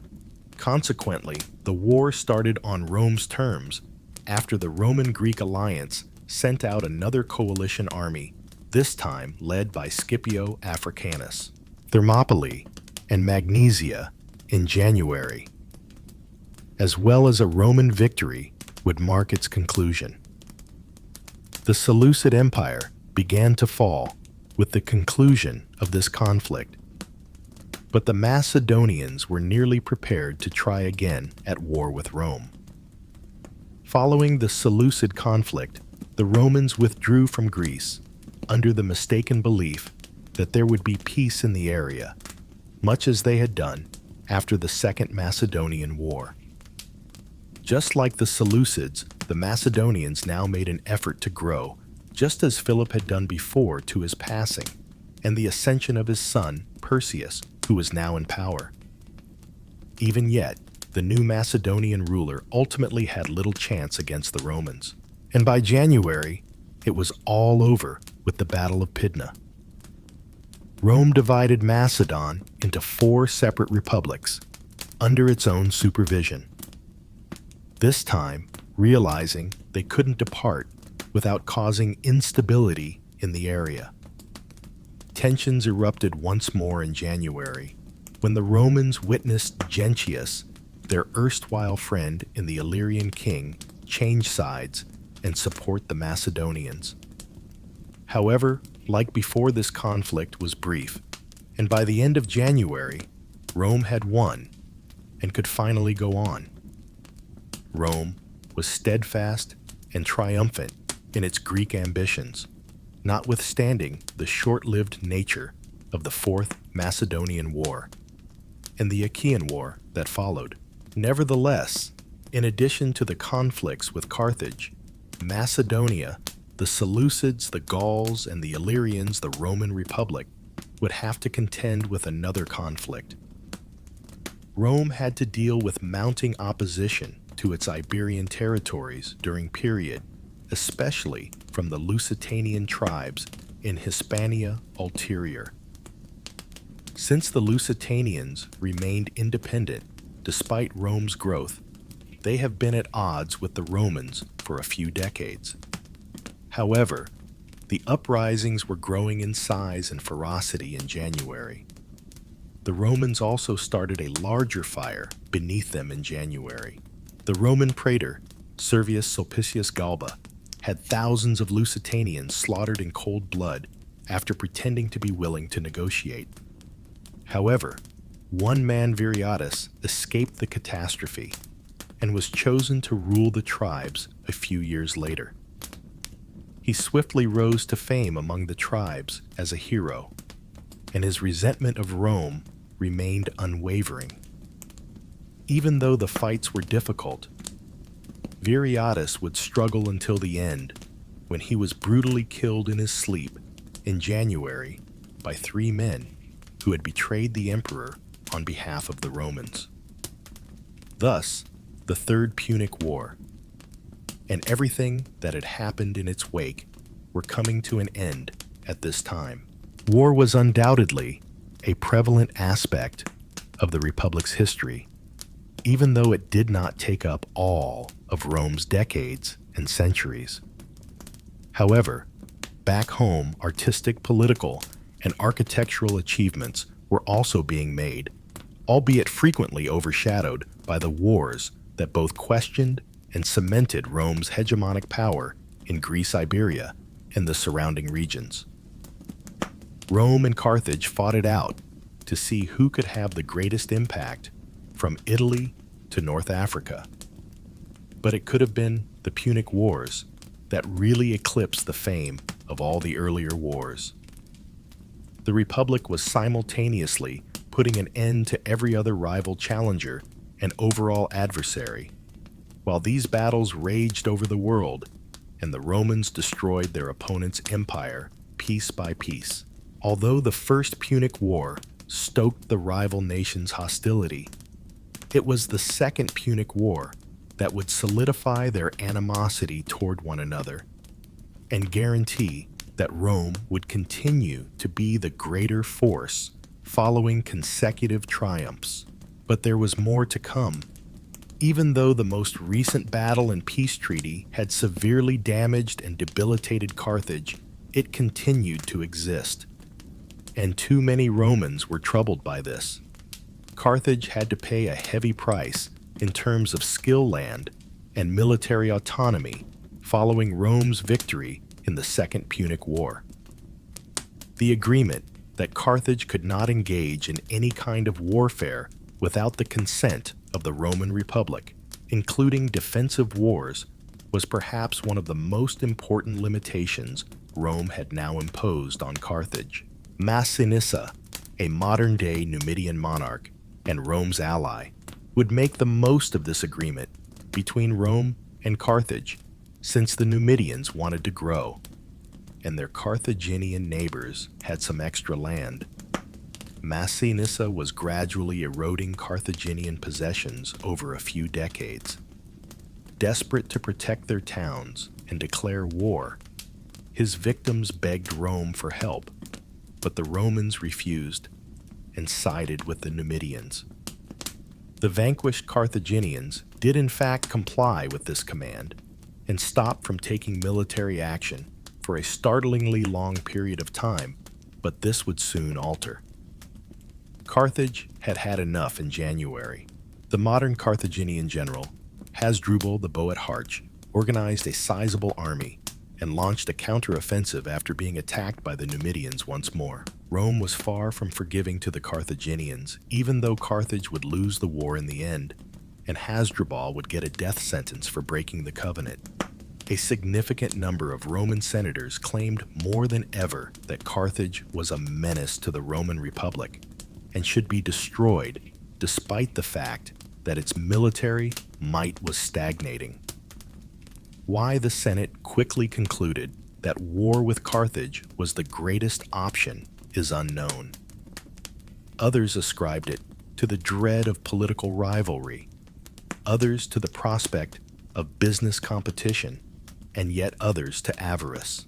We do know the viewpoints of a few Roman senators who debated the issue for a while, but there are many theories that have not been shown to be true. Scipio Nazica was one among those who maintained that Carthage had to be together. Roman authorities could exploit the continual threat of Carthage, even if it was weaker, to keep the Republic together and the populace more under control. Cato was the opposing and ultimately victorious side. Cato, who is remembered for having strong anti-Carthaginian views, felt that Carthage had to be destroyed. And that was the end of the story. Carthage had made itself seem even more dangerous to those who wanted to persuade the Romans that it truly was, especially with the indemnity paid off and its economy expanding. Additionally, the Carthaginians were almost giving the Romans grounds to make war on them for their illegal military activity against the Numidians. However, once news of the Roman senators' aspirations spread, Carthage attempted to defuse the situation diplomatically. However, it was too late to negotiate. Rome understood what it wanted: the destruction of the Carthaginians, and Cato's side had won the discussion. A huge Roman army, under the command of co-consuls Lucius Calpurnius Piso and Manius Manilius, landed in the port city of Utica in January, not far from Carthage. Rome had already concluded that war was unavoidable, but the Carthaginians were adamant on preserving their city diplomatically, so they dispatched an embassy to negotiate a peace with the Romans. Following the Carthaginian evacuation, Rome attempted to disarm the Carthaginians, and when they complied, requested that the city of Carthage be abandoned before being destroyed. By this time, the Carthaginians had had enough and realized that there was only one thing they could do. At all costs, they have to protect their city. Now, when the Carthaginians realized Rome could never be a friend, they freed the condemned Hasdrubal from death row and told him that he was required to protect Carthage from the Romans once more. The latter, unable to breach the fortifications, soon realized they would have to besiege the city as they reached the city walls. As a result, the war's progress was somewhat sluggish. Carthage tried to damage Roman ships and cut off their supply lines, but their efforts were mostly unsuccessful, since the invaders were able to defend themselves while attempting to breach the Carthaginian walls. Skirmishes on a small scale persisted throughout the next year. When new consuls were elected, Rome made the decision to somewhat alter its approach. It would seem more feasible to destroy all of Carthage's friendly neighbors before addressing the weaker city itself, rather than carrying on with such a costly siege. However, this idea was only partially effective. The majority of the Carthaginian allies resisted Roman attacks rather well. However, in January, the grandson of the great Scipio Africanus, also known as Scipio, was elected consul, giving him complete leadership of the campaign, exactly what Rome needed, and things shifted once again. But behind the gates of Carthage, Hasdrubal had come to believe that he was the only one who could save his own government, since he no longer respected or believed in it. He succeeded in doing so, toppling the existing government and taking command of the whole city as well as the military. This coincided with Scipio's inauguration as consul, and the rest of the war would be a face-to-face demonstration of both men's wit and talent. When Scipio was appointed consul, he immediately set about addressing one of the Romans' primary problems, an abundance of troops that lacked motivation and discipline, which the new leadership promptly discharged. The remaining individuals were now expected to work harder and more effectively. At that point, Scipio's attention was on permanently breaching the city's fortifications, and in this sense, he achieved success fast. He broke through the city walls with a few thousand of his soldiers in the middle of the night, forcing the Carthaginian resistance to retreat. However, this triumph was only partially achieved. Scipio decided to leave before daybreak, since he understood the dangers of holding out inside the city walls with such a little troop. For different reasons, both leaders were now furious. Hasdrubal was incensed at his defending men for fleeing the scene after failing to halt the Roman onslaught. Scipio, however, was upset that the Romans were still making poor progress and that they had not succeeded in cutting off Carthage's supply of essentials via sea. While Scipio attempted to cut off Carthage from outside assistance, Hasdrubal staged an exhibition of torture for his Roman prisoners of war. Neither move accomplished much, and a full-scale conflict quickly erupted on the oceans. More Roman advancements against Carthaginian forces and fortifications resulted from the events that followed, although they were not significant or what Scipio had hoped for. The Roman consul would not be able to fulfill his ambition and terminate the war until January. Scipio began a fresh siege of the city in the spring, and this time it was successful. With anger in their hearts and thoughts of devastation, the Romans made their way inside the city. Scipio led his forces on a rampage over scorched earth during the course of the following week, slaughtering Carthaginian people and razing the city. After being spared, just 50,000 Carthaginians were captured and sold into slavery. Hasdrubal gave up much to the dismay of his own wife, who preferred death. That was all the Romans had to give, but Scipio consented to let him live, rather than turn him into a slave, as the others had. Carthage has vanished, Rome achieved what it wanted, and Hasdrubal lost everything. The Romans also conquered the nearby Carthaginian territories, and it was evident by this point that the Carthaginian Empire had vanished. There would no longer be any question that in the end, Carthage fell when it came to Rome after 3 years of each tilting the scales even further in favor of the Roman Republic. Although they were a major part of early Rome's history, the Punic Wars were not the only events that took place during this time. In actuality, Rome's history consisted of a great deal more during the Punic Wars. The Achaean League, a Hellenistic confederation, had become friendly with the Roman Republic in the last centuries of the BC period. The Romans and the Achaeans, who had been friends since the Second Macedonian War, formed an impressive team, at least for a time. This union had peaked, as is often the case in ancient Rome, and the decline was swift and difficult. Early indications of the impending dissolution were internal conflicts within the Achaean League and disagreements over how much involvement Rome should be allowed in its internal affairs. During the Third Macedonian War, Rome would also cause a sensation when they took thousands of Achaean captives, a decision they steadfastly defended in the face of demands from the Achaeans to free the hostages. Thus, these expanding issues are made worse by constantly changing disputes. The Achaeans were preoccupied with a more intimate dispute with Sparta, which Rome likewise closely monitored, while Rome had to concentrate on the Third Punic War and the Fourth Macedonian War. Soon after the Third Punic War ended, Rome started to pay even greater attention to what was going on in Greece, and a fresh attempt to downplay the Achaean League's increasing influence would escalate tensions to a whole new level.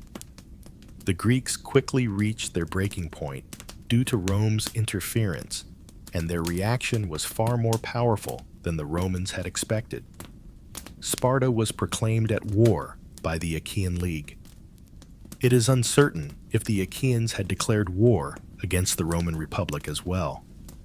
In any case, the Greeks were aware that fighting the Romans would not be simple, and that just attacking Sparta would force them to confront their old friends. The Republic's first response was to dispatch 2 distinct armies to quickly end the Achaeans' illegal conflict. Under Quintus Caecilius, Metellus Macedonicus, the incoming army will boldly advance on Cretolaus and his Achaean army, who were besieging Heraclea in Trachis. Cretolaus tried to flee after learning of the approaching Romans, but Macedonicus captured him at Scarpheia, where a hurried combat broke out. Cretolaus's subsequent death from poisoning or drowning rather than a sword or spear made the Achaeans stutter in their reaction to the Roman forces' onslaught. While some League members made the hasty decision to submit to the Romans, others favored a continuous struggle against the Republic under the leadership of Dios, a new leader who had replaced Cretolaus. And so while Dios was boldly organizing his own army, Lucius Mummius Acaicus's army at Rome was planning an assault on Corinth. Mummius's 500 cavalry and 23,000 strong infantry were more impressive than Dios's 500 strong infantry and 650 cavalry. The Achaeans had a chance, but a chance without a guarantee of victory was nothing. The forces had been braced for a great battle, but Dios had fled mindlessly, killing his wife and killing himself at Megalopolis, leaving the Achaean soldiers behind, and as a terrible result, losing Corinth completely. In addition, many city dwellers had left, while those who stayed were either enslaved in the case of the woman and children, or killed in the case of the males. At the foot of the invincible Romans, the last Achaeans later fell. Rome's involvement in Achaean affairs was now clear, even if the Republic's decision to rebuild the territory would leave some autonomy. It would also be a significant amount. But Rome was interfering with more than simply the Greeks. Control over the Iberian Peninsula has long been a source of contention for the Republic, and a fresh battle with the Celtiberians broke out shortly after the Achaean War was over. After decades of frequent conflicts between the Romans and Celtiberians, the inhabitants of Numantia now made an effort to overthrow Roman rule on the peninsula. The battle, which began just a few years after the Republic had defeated the Achaeans, was exhausting for both sides. It lasted until January, when the Romans, under the leadership of Scipio, the Carthaginian champion, effectively starved the Numantines into capitulation. At the same time, the Romans had been engaged in a battle to put a stop to the Lusitanians in Hispania Ulterior, which they had won just before the Celtiberians' uprisings came to a definitive conclusion. However, these were not the only significant occurrences that took place in January. The astounding deed of Attalus III, the last king of Pergamon, ceding his whole realm to the Roman Republic, was really one noteworthy event that occurred during this time. The murder of Tiberius Gracchus, another occurrence of the time, contrasted sharply with the extraordinary virtue of this progress. Gracchus was able to lead the People's Assembly and enact agrarian changes that were terribly unpopular with senators because he had won the status of tribune of the plebs. However, his valiant attempt to be re-elected as tribune would drive his adversaries to the extreme. Thus, a ferocious crowd, incited by Publius Cornelius Scipio Nessica, the tribune's cousin, brutally beat Gracchus and his allies to death. Although regrettable, the event was not particularly rare in Rome. The next years would also be pretty normal, while still somewhat dampening the Republic's recent accomplishments. Territories were arranged, new legislation was established, and by January, there was yet another major international battle. The Kingdom of Numidia in North Africa had been a reliable ally of the Romans since the Third Punic War. It was believed that Metashipsa, the son and successor of King Massinissa of Numidia, who had once been Carthage's neighbor, would also be friendly to the Roman Republic. Thus, until his death, King Metashipsa never presented a challenge to the Romans. He left behind 3 possible heirs to the realm upon his untimely death. To address this dilemma, Metashipsa had adopted his nephew Jugurtha and proclaimed both of his sons, Adarbul and Hypsal, as his legitimate successors. He was particularly concerned that his nephew might usurp the kingdom from his sons. After the death of the monarch, the 3 were supposed to reign jointly, but this collaboration was very brief. Dividing Numidia into 3 distinct kingdoms was intended to be the immediate answer, but this proved challenging and resulted in open conflict amongst the cousins. In the end, both of Medici's biological sons would die too soon, and Roman citizens who had supported Adarbul would be massacred, leading Rome to grudgingly enter war. The corruption, inconsistency, and growing ire of the Roman populace, who recognized the immorality, were the main causes of the Jugurthine War. At first, Jugurtha had convinced the Roman Senate to give him an exceptionally generous peace agreement, but Rome was eventually obliged to revoke the shady agreement due to repeated entreaties from the Republic's citizens. Then military fighting resumed, but the Romans surrendered, and Spurius Postumius Albinus signed a peace agreement that the Senate had not accepted. Quintus Metellus was dispatched to command the Roman army in retaliation, and the conflict resumed. The internal conflicts between Metellus and his lieutenant-turned-successor, Gaius Marius, were beginning to erode the foundation of the Roman war, which was currently proceeding satisfactorily. This time, the conflict would end in a way that would last. The Numidian monarch was shortly taken in chains to Lucius Cornelius Sulla, the Roman quaestor, humiliatingly vanquished, and now a prisoner, thanks to Jugurtha's father-in-law Bocchus. His half-brother, Bocchus, received the kingdom after his troops were killed. On the other hand, Gaius Marius emerged as the true winner of this conflict. 5 of the 7 consulships the guy would eventually get were consecutive. Additionally, he would implement a number of revolutionary military reforms, known as the Marian Reforms. These modifications were put into effect in January and were mostly unaltered until the Roman Empire's eventual fall. However, the Roman military would be utilized once again a few years before Marius's reforms. They were Germanic in origin, and this time it was back to fighting with the Celts.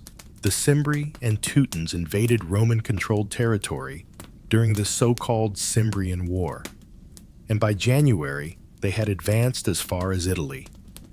By the end of it all, the Romans would emerge victorious, and the Cimbri in particular would have all but destroyed the planet. Even while it appeared that the Romans could not be defeated, the Republic's might was being eroded at the same time by internal strife. As the Romans struggled to maintain control over some of its lower-class citizens, one of the main problems of this era would be slave revolts. One of these unsettling uprisings would be the First Servile War, which would take place in Sicily in January. The catalyst for this battle was really strange. Claiming to be a prophet, Eunice, a slave, deftly took control of the city of Enna with the aid of his burgeoning following of other slaves. Later, Eunice and his new leader Cleon, a Cilician slave, launched a full-scale uprising against the Roman Republic, which the Roman army worked hard to put down early on. It took around 2 more years for the revolt to finish, even after the slave-controlled cities were besieged in January. Even yet, the Republic would rescind its decision to release all slaves from Roman allies in January, marking the beginning of round 2. Naturally, this incited unchecked rage among the hundreds of slaves who subsequently rose up in rebellion. The Romans found it more challenging to put an end to the escalating rebellion during this Second Servile War, which also took place inside Sicily's boundaries. 3 years later, the slaves would finally be vanquished once more. However, these frequent fights and the effort required for the Republic to defeat its opponents, albeit a group of irate slaves, were starting to highlight the flaws in Rome's organization. This represented a magnified collapse of the Roman Republic and contrasted sharply with its previous triumphs and shows of immense might. The Third Servile War, which would eventually take place in 73 BC, would demonstrate the actual extent of the Republic's destructive disintegration, but not before a further conflict known as the Social War. This was more dangerous than a slave uprising starting in 91 BC. It was a conflict between the Roman Republic and a cruel collection of its allies, a war on friends. These long-standing allies of the Republic were becoming more and more dissatisfied with their situation as inferiors devoid of Roman citizenship and everything that it entails.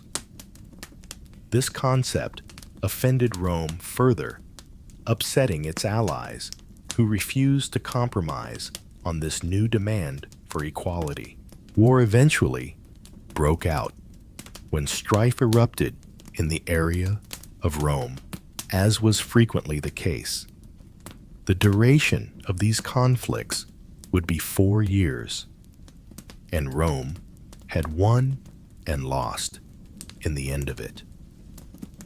On the one hand, they were able to have good connections with their fellow soldiers, while some of them opted to stay loyal, while others surrendered.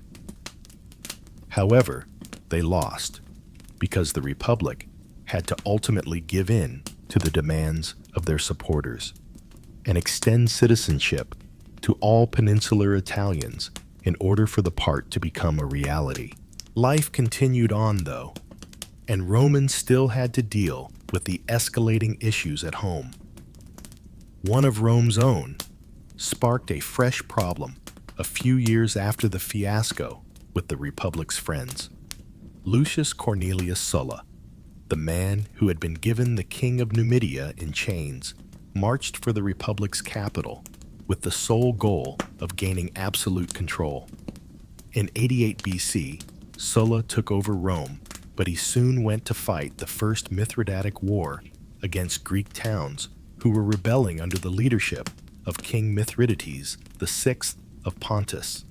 A few years after the Roman triumph, Sulla boldly marched back to Rome to carry on with his domestic ambitions.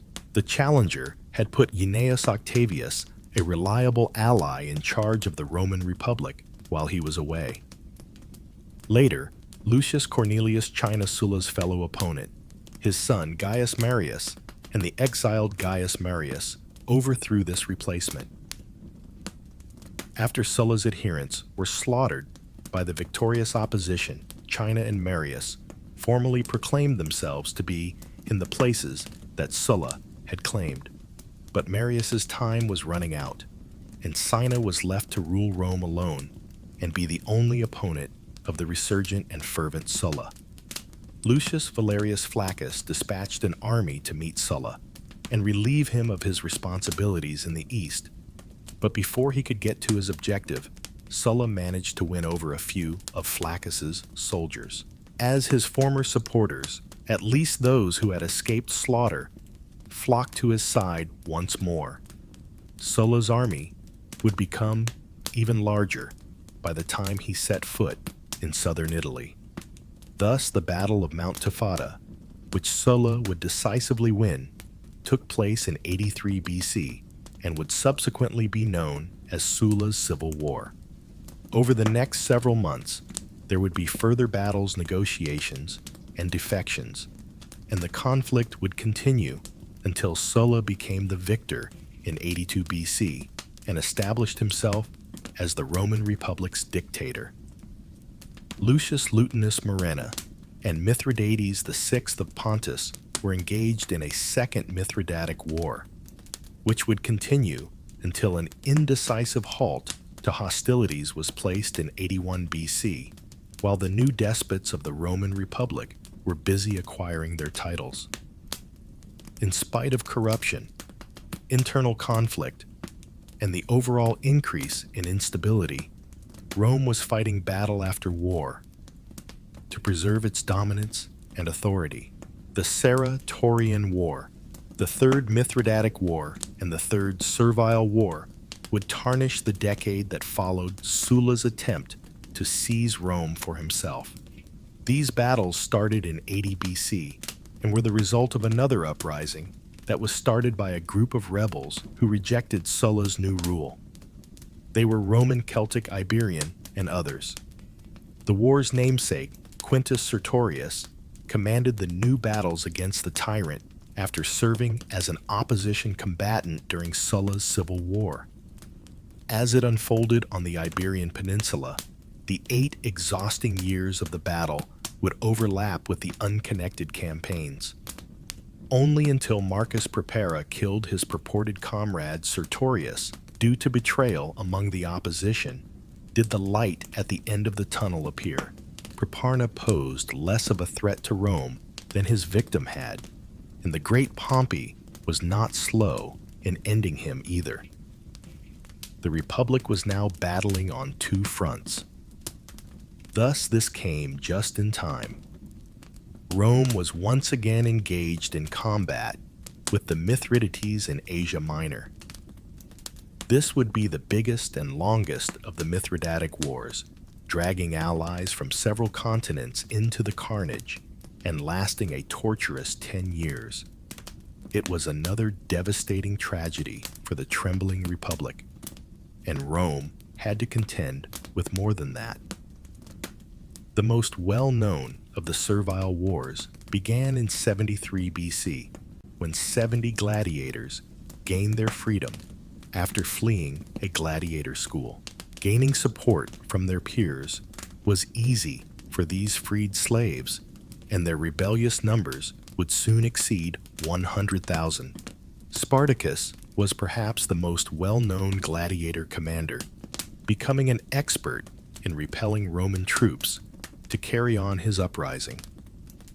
There is much disagreement among contemporary and even earlier historical accounts on his motivations and the ultimate objective of the uprising. In any case, Spartacus and his army appeared invincible, that is, until Marcus Licinius Crassus assumed leadership of the Roman side. Fear drove the Roman army to victory because they believed that Crassus was far more terrifying than the adversary. The final slave uprising was put down by the Republic, and Crassus, aided by Pompey, who was returning to Italy after the expedition in the Mithridatic War, made sure that the rebellious slaves were completely destroyed. One of these casualties is thought to have been Spartacus himself. 2 facts about the Roman Republic have been true since the conclusion of the Third Punic War. Despite its best efforts, it was beset by war, and with every blow of the sword, it was crumbling like a sandcastle in high tide. The Romans were aware that the Republic had little chance of survival by the middle of the century BC, and the last piece in the disintegrating puzzle would be Julius Caesar, a guy born at the turn of the century. Rome had an extremely exciting time in the middle of the century BC, as it did for the majority of the Republic's existence. From the victorious siege of Jerusalem in 63 BC to Lucius Sergius Catilina's audacious attempt at a coup d'etat that same year, which is now known as the Catilinarian plot. The 60s alone were jam-packed with significant events, from Pompey's decision to join the tripartite to that. But in the last century, BC Pompey's ally in this triumvirate would end up taking center stage. Gaius Julius Caesar, born in July, came from an aristocratic family with a father of the same name and a famous uncle named Gaius Marius, who was Lucius Cornelius Cinna's ally and Lucius Cornelius Sulla's adversary. And Caesar learned early in maturity from these relationships how difficult life can be. Following his father's passing, Caesar married Cinna's daughter Cornelia and was appointed Jupiter's high priest. This position was an honor, but it was short-lived, since Sulla rapidly turned to individuals like Caesar, who had ties to the opposition, after gaining control of Rome. Without hesitation, Sulla stole everything from Marius's nephew, including his inheritance and priesthood. Despite the tremendous pressure, young Caesar refused to give up and fled into hiding. As a precaution, Caesar stayed far away from the dictator, even if his maternal relatives finally stepped in and softened Sulla's focus on the young man. The young man was already gaining recognition and adoration as an army soldier. and when the powerful Sulla died in 788 BC, he had even gained the municipal crown. At this time, Caesar made the decision to leave his uncle's enemy's stifling grip and head back to Rome. Caesar, however, was only able to start a new profession as a lawyer of his era in a small house surrounded by Rome's lower class after losing so much. He was as successful here as he had been in the army. However, a short while later, he encountered his second challenge. While traveling across the Aegean Sea in 75 BC, Julius Caesar was taken prisoner by Cilician pirates. Caesar was 25 years old now, and he was far less terrified of his captors than one might think. Caesar mocked the men instead when the pirates sought a 20-talent ransom for the Roman aristocrat. He maintained that they needed to request more, since they undoubtedly had no idea who they had just grabbed. Actually, 30 more skills. The pirates agreed to raise the ransom, perhaps in confusion, but pleasantly delighted, and Caesar was able to dispatch several of his men to go and collect the money. Caesar appears to have stood by the entire arrangement, even though the Roman and his captives waited more than a month for the money to arrive. The rather conceited 25-year-old was actually no stranger to directing the pirates and making them listen to speeches and poems he skillfully composed in his own time. Interestingly, these Cilicians treated their Roman prisoner well and appeared to like him. Caesar probably took note of this, but it's very obvious that it didn't signify anything to him. At one point, before his ransom was paid, the young guy told his pirate guards that he would find them all, take them, and have them all crucified alive when he was freed. We don't know what tone he used when he made this threat. However, because the pirates decided to ignore these remarks, it couldn't have been very severe, and they didn't try to flee or hide when Caesar was actually freed after his ransom was paid. Caesar, therefore, made the trouble of organizing a small ship, returning to the island where he had been detained, capturing his old captors, and bringing them back to Pergamon, where he had them put to death. Upon his eventual return to Rome, Caesar's legal profession would gradually give way to a nascent political one.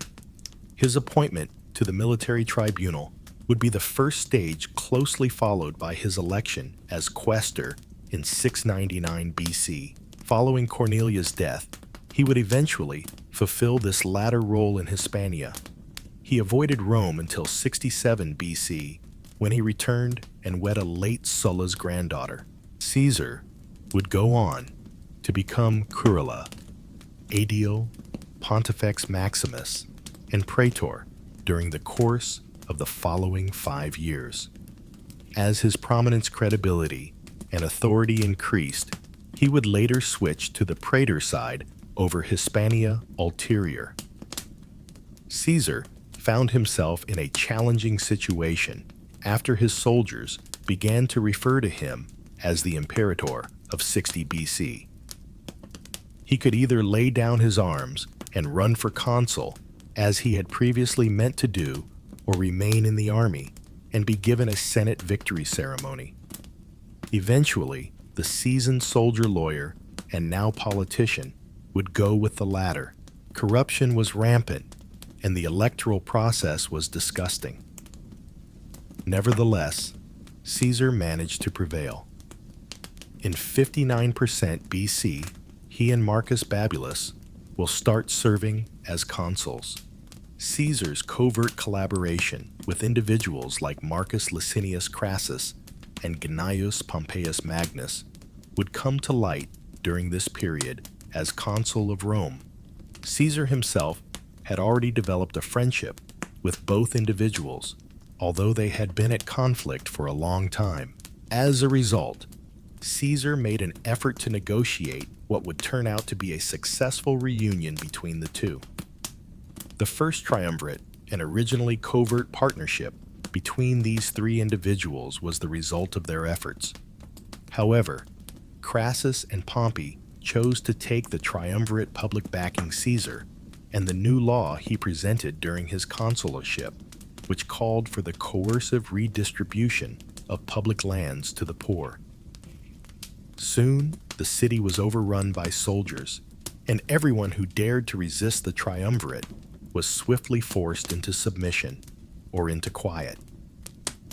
Originally known as the consulship of Marcus Bubulus and Julius Caesar, it was now boldly renamed the consulship of Julius and Caesar. Although there was opposition to this consulship in 509 BC, those who opposed it were also subjected to violence. By this point, the populace of Rome was growing more conscious of the triumvirate while also growing more terrified of it. Caesar and his cronies were known to employ sly tactics to accomplish their objectives. They were quite excellent at it, though. Caesar also succeeded in securing the governorship of Cisalpine Gaul Illyricum and Transalpine Gaul before the end of his consulship. This position would be his for 5 years, during which time he would be immune from prosecution for the actions he had taken while serving as consul. The wise politician had more ambitious ambitions for his future stage of life. Thus, this was vital. Caesar's two primary goals were to conquer the unconquered territories of Gaul and then invade Britain. He now commanded 4 legions in Gaul, and his governorship was set to be extended for a further 5 years. In the latter case, it was ambitious, possibly even stupid, but it was what Julius Caesar desired. He accomplished his mission very easily, conquering the tribes of the unconquered area and edging closer and closer to the British boundary. He was prepared to move on with that same action by the year 505 BC, and an invasion was started on the grounds that the British had supported his rivals in the Gallic War. The outcomes were a little disappointing. Caesar had to retreat into Gaul before resuming his unsuccessful campaign because he was ill-prepared and misinformed. After doing more than the time, but yet nothing noteworthy, he would return to Gaul. Caesar returned his focus to his role as governor, realizing that the Gauls were now in rebellion and would not be able to return to Britain. The Romans would once again defeat their rivals and seize the last Gallic land that bordered Caesar's, despite heroic struggles by the Gauls, and one leader in particular. Although Caesar's armies were not technically that powerful, the Gauls were just too disorganized and unprepared to defeat their invaders. In any case, Caesar was fortunate since he now had to focus on whether he could even continue to have enough domestic support to stay in Gaul. By the end of 53 BC, Crassus, one of the triumvirates, had vanished from the world. Only Caesar and Pompey remained after Crassus was murdered during a foray into Parthia, and their friendship was increasingly deteriorating as Pompey and his allies began to consolidate their influence in Rome, and the Senate began to turn against Caesar. Caesar's luck seemed to be wearing thin. Julius had reached his lowest point by the first few months of 49% BC. The Senate now proclaimed him their adversary, and any tribunes who had supported him had been hastily banished from Rome. What follows is obvious, yet historians frequently disagree as to why. Caesar would have dreaded banishment and possibly even prosecution in reaction to the Senate's ruling. However, many contend that Caesar would have been aware that this would have been an incredibly improbable result. More precisely, he was concentrating on his objective of becoming consul, which Pompey, who was then in charge of Rome, may have tried to prevent Caesar from doing. The die had been cast then.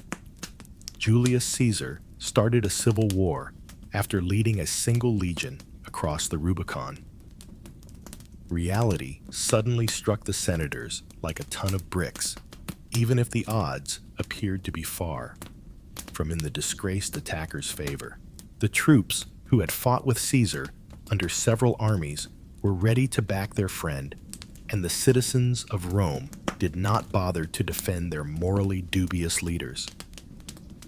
As Caesar marched on Rome, proper Pompey and a few of his senators realized the seriousness of their errors and left the city, retreating to the south where they thought it would be safer.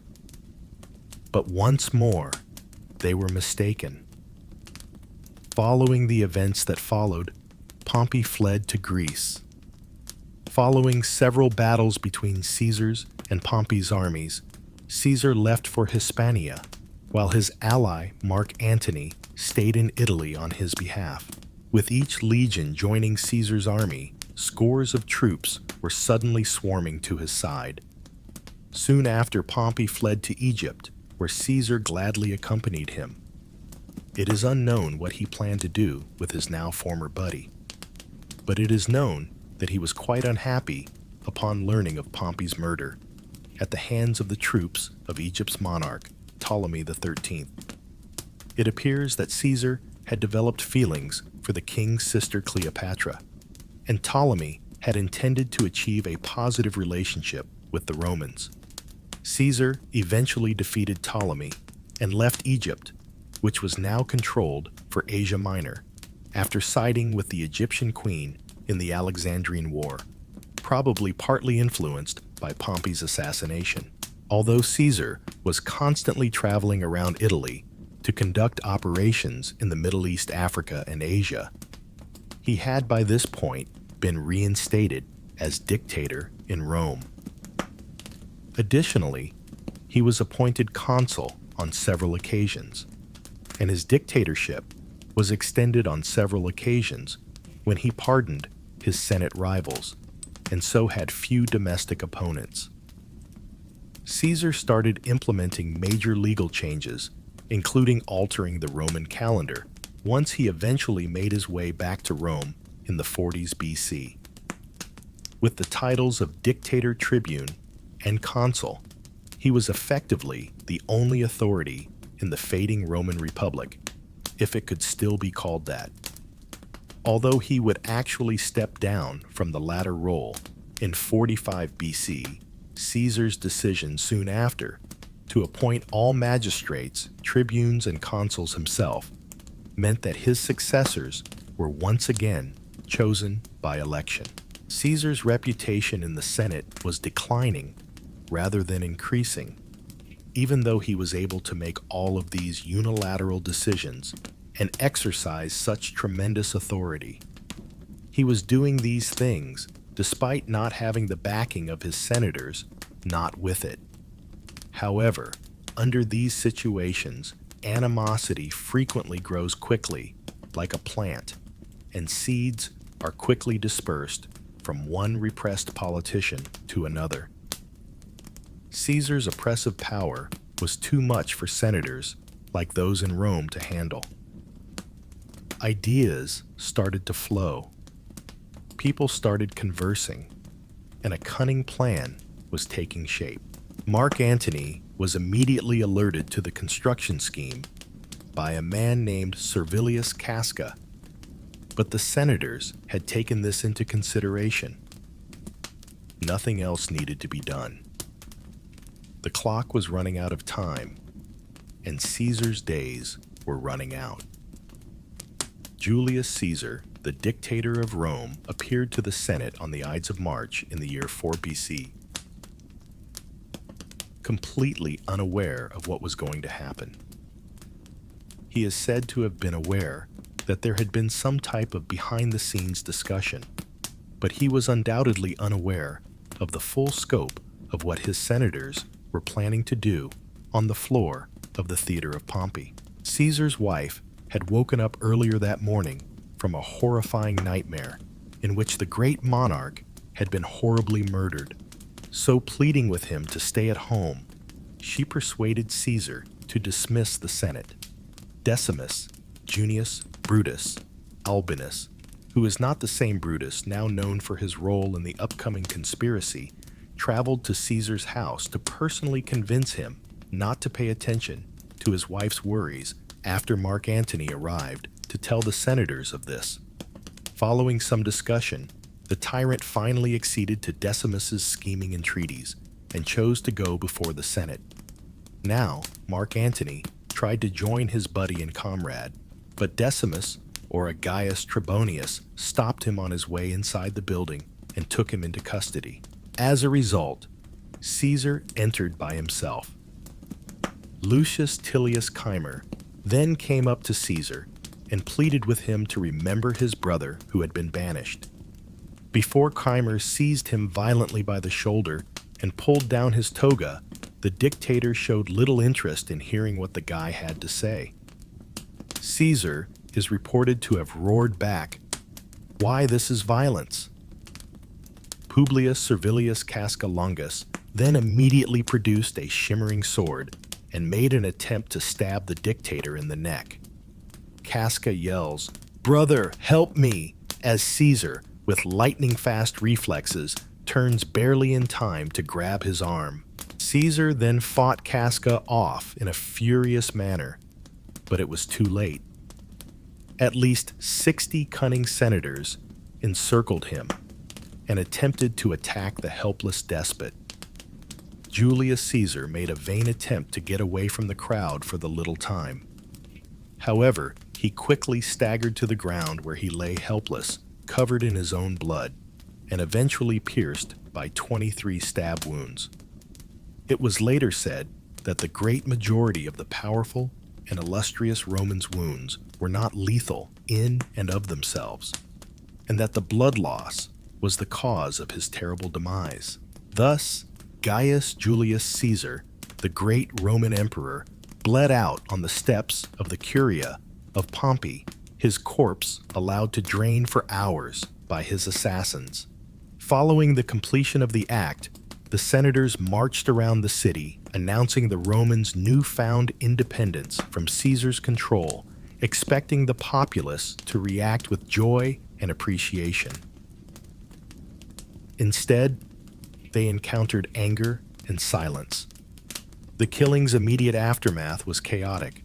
Fearing for his life, Mark Antony had run away. The Senate House was set on fire by irate locals. The future of the government was unclear and would have to be decided soon. However, one thing was certain. The Roman Republic came to an end at this point. It had perished on those steps with Caesar. Mark Antony comes to Rome just a few days after the assassination of his ally. By bargaining with the murderers and using the rage of the public's grief as a weapon against them, he intends to swiftly stabilize the government. Unaware that Caesar had selected his grandnephew Gaius Octavius as his only successor in his testament before he passed away, Antony was probably intending to seize power in Rome himself.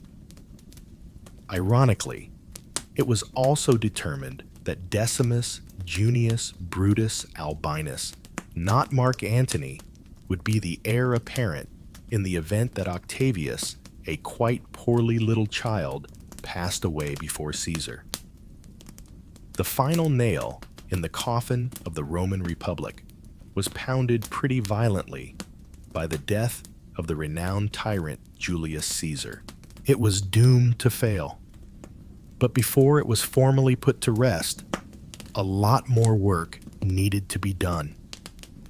Even though he was still consul, Mark Antony was determined to establish his own authority and influence in the unfolding events, since he knew he had not earned the position as Caesar's chosen heir. He was the ringleader in the attempt to restrain the conspirators and their backers, and he had somehow managed to claim the governorships of Cisalpine and Transalpine Gaul for himself.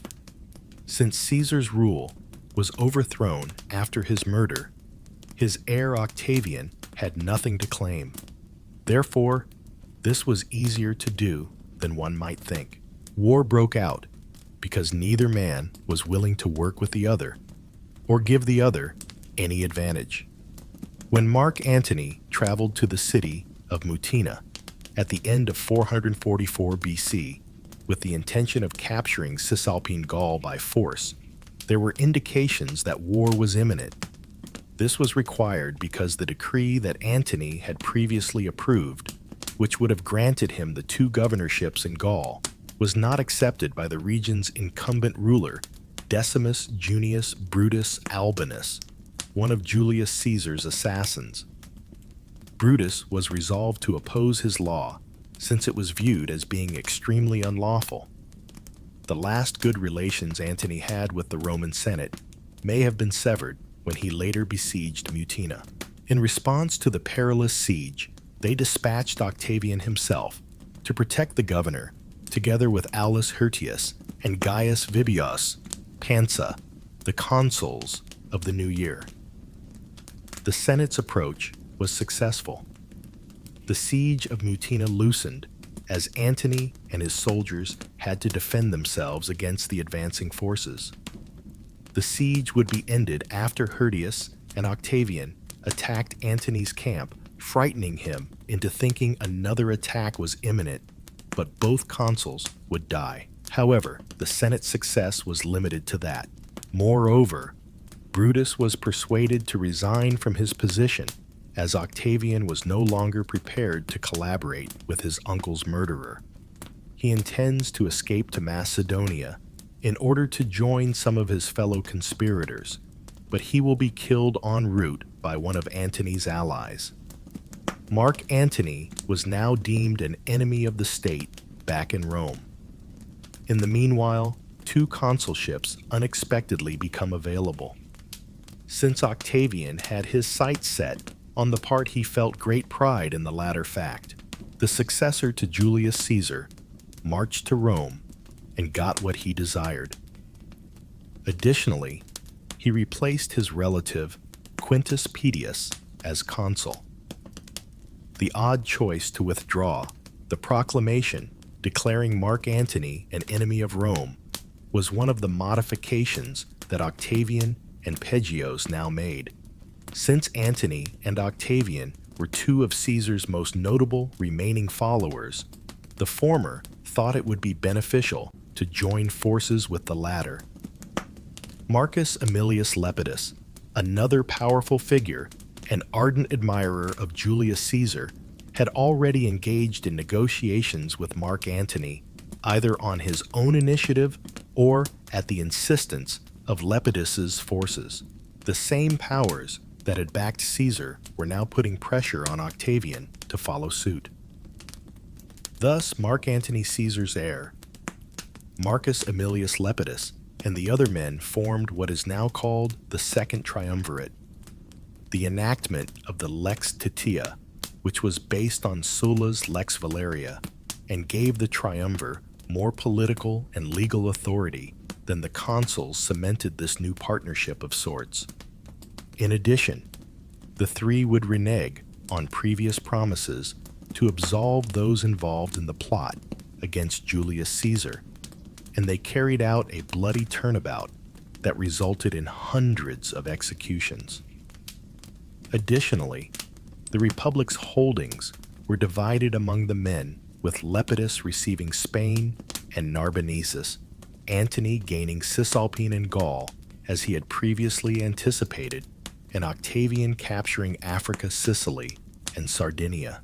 Then, there was the issue of the other killers, de libertores, as Marcus Junius Brutus and Gaius Cassius Longinus were called.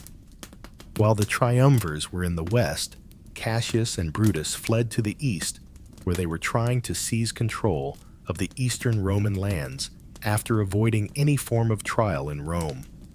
By the time 42 BC arrived, however, Antony and Octavian were headed east. The Battle of Philippi marked the official start of the Liberatorian Civil War. Brutus and Octavian faced off as the fall foliage started to change, while Mark Antony confronted Cassius Longinus. In contrast to the conflict between Antony and Cassius's armies, the battle between Caesar's successor and his friend-turned-murderer appears to be equal, with neither side clearly having an edge. Although Cassius originally survived the struggle, the Caesarian defeated his opponent. Then Cassius had heard that his ally had been thrashed, and in spectacular way, even if the reality was far different. He killed himself in response to the misleading information. Both Brutus and his enemies fled from the battlefield when Brutus, now fighting alone, succeeded in seizing control of Cassius's deserted army. As Octavian, Antony, and Brutus sought to determine their next course of action, the triumvirs and liberatores now started trying to rekindle their forces with promises of additional money. For the time being, Brutus hoped to avoid a pitched conflict. And if Brutus could have done it, he could have been in a decent position, as the Liberatore's navy had already routed the triumvirs on the Ionian Sea. It was worthwhile to continuously contemplate the possibility that large numbers of Caesar's veterans who were now serving in the Liberatore armies may turn against them and join Octavian and Antony. There wasn't much left to do when some of Brutus's other forces started acting in that manner.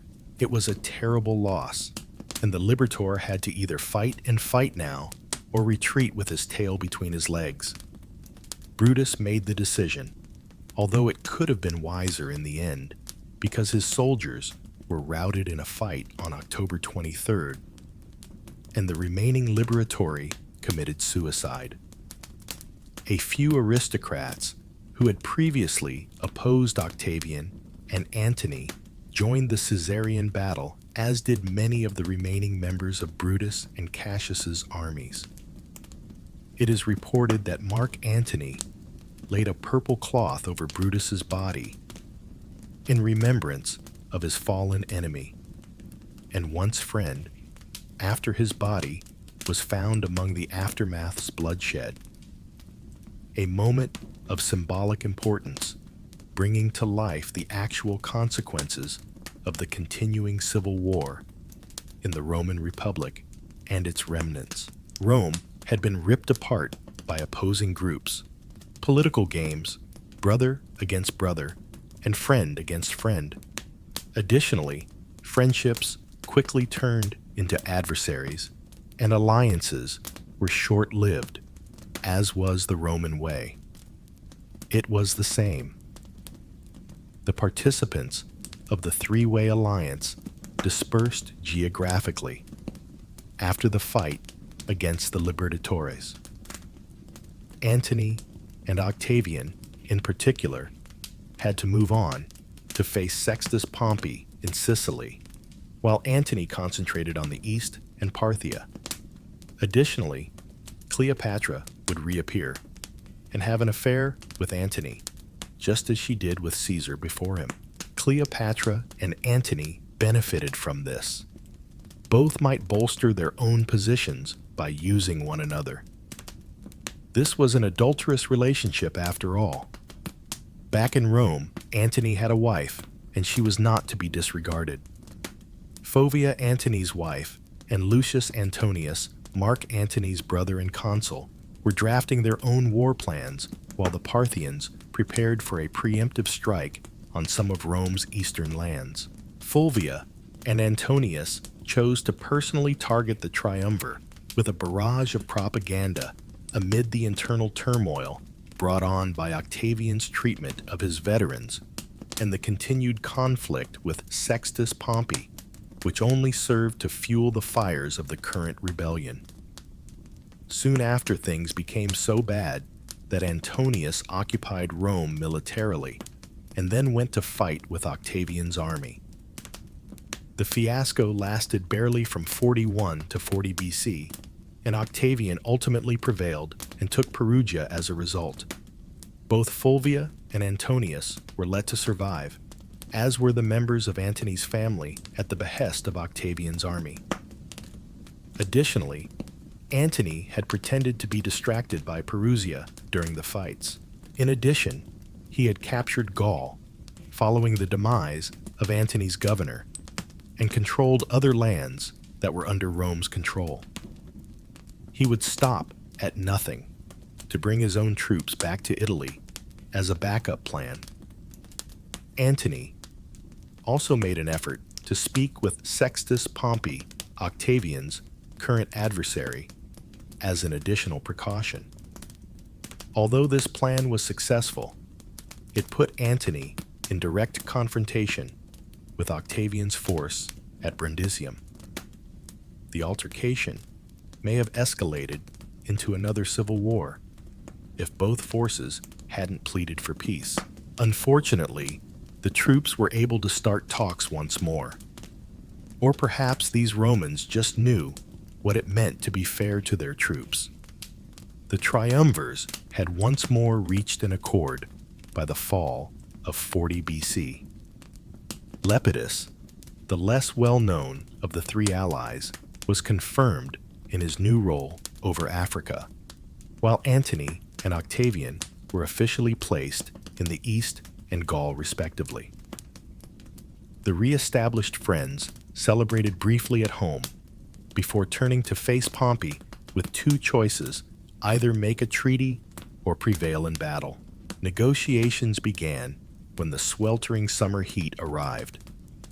And deal was eventually reached after a series of discussions that included compromises on favor of Sextus's troops and slaves, as well as provisions like securing Sextus's dominion over the Peloponnese, Corsica, Sardinia, and Sicily for 5 years after a consulship. For once, for the time being, war may be averted. Although there is disagreement on the triumvirate's strongest member, Antony appears to have been the unifying factor in the agreement they made with Sextus Pompey.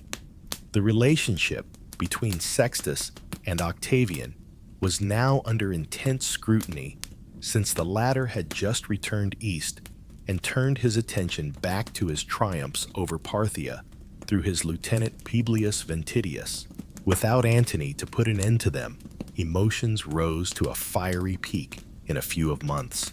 Surprisingly, Octavian had already retaken Sardinia and Corsica for Rome after one of Sextus' admirals changed his mind and became loyal.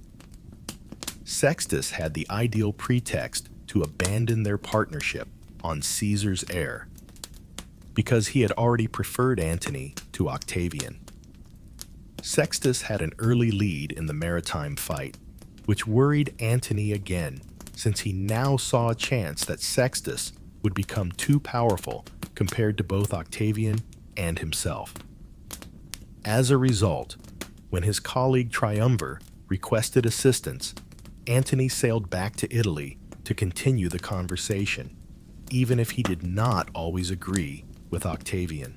Octavia, Antony's newest wife, and Octavian's sister, is said to have been the single force that convinced him to back Octavian over Sextus. Octavia, the triumvirate, was formally restored once more in spite of Antony's objections, and it was decided that the agreement with Sextus was no longer an option. The moment had come for battle, and Antony would provide Octavian with military backing.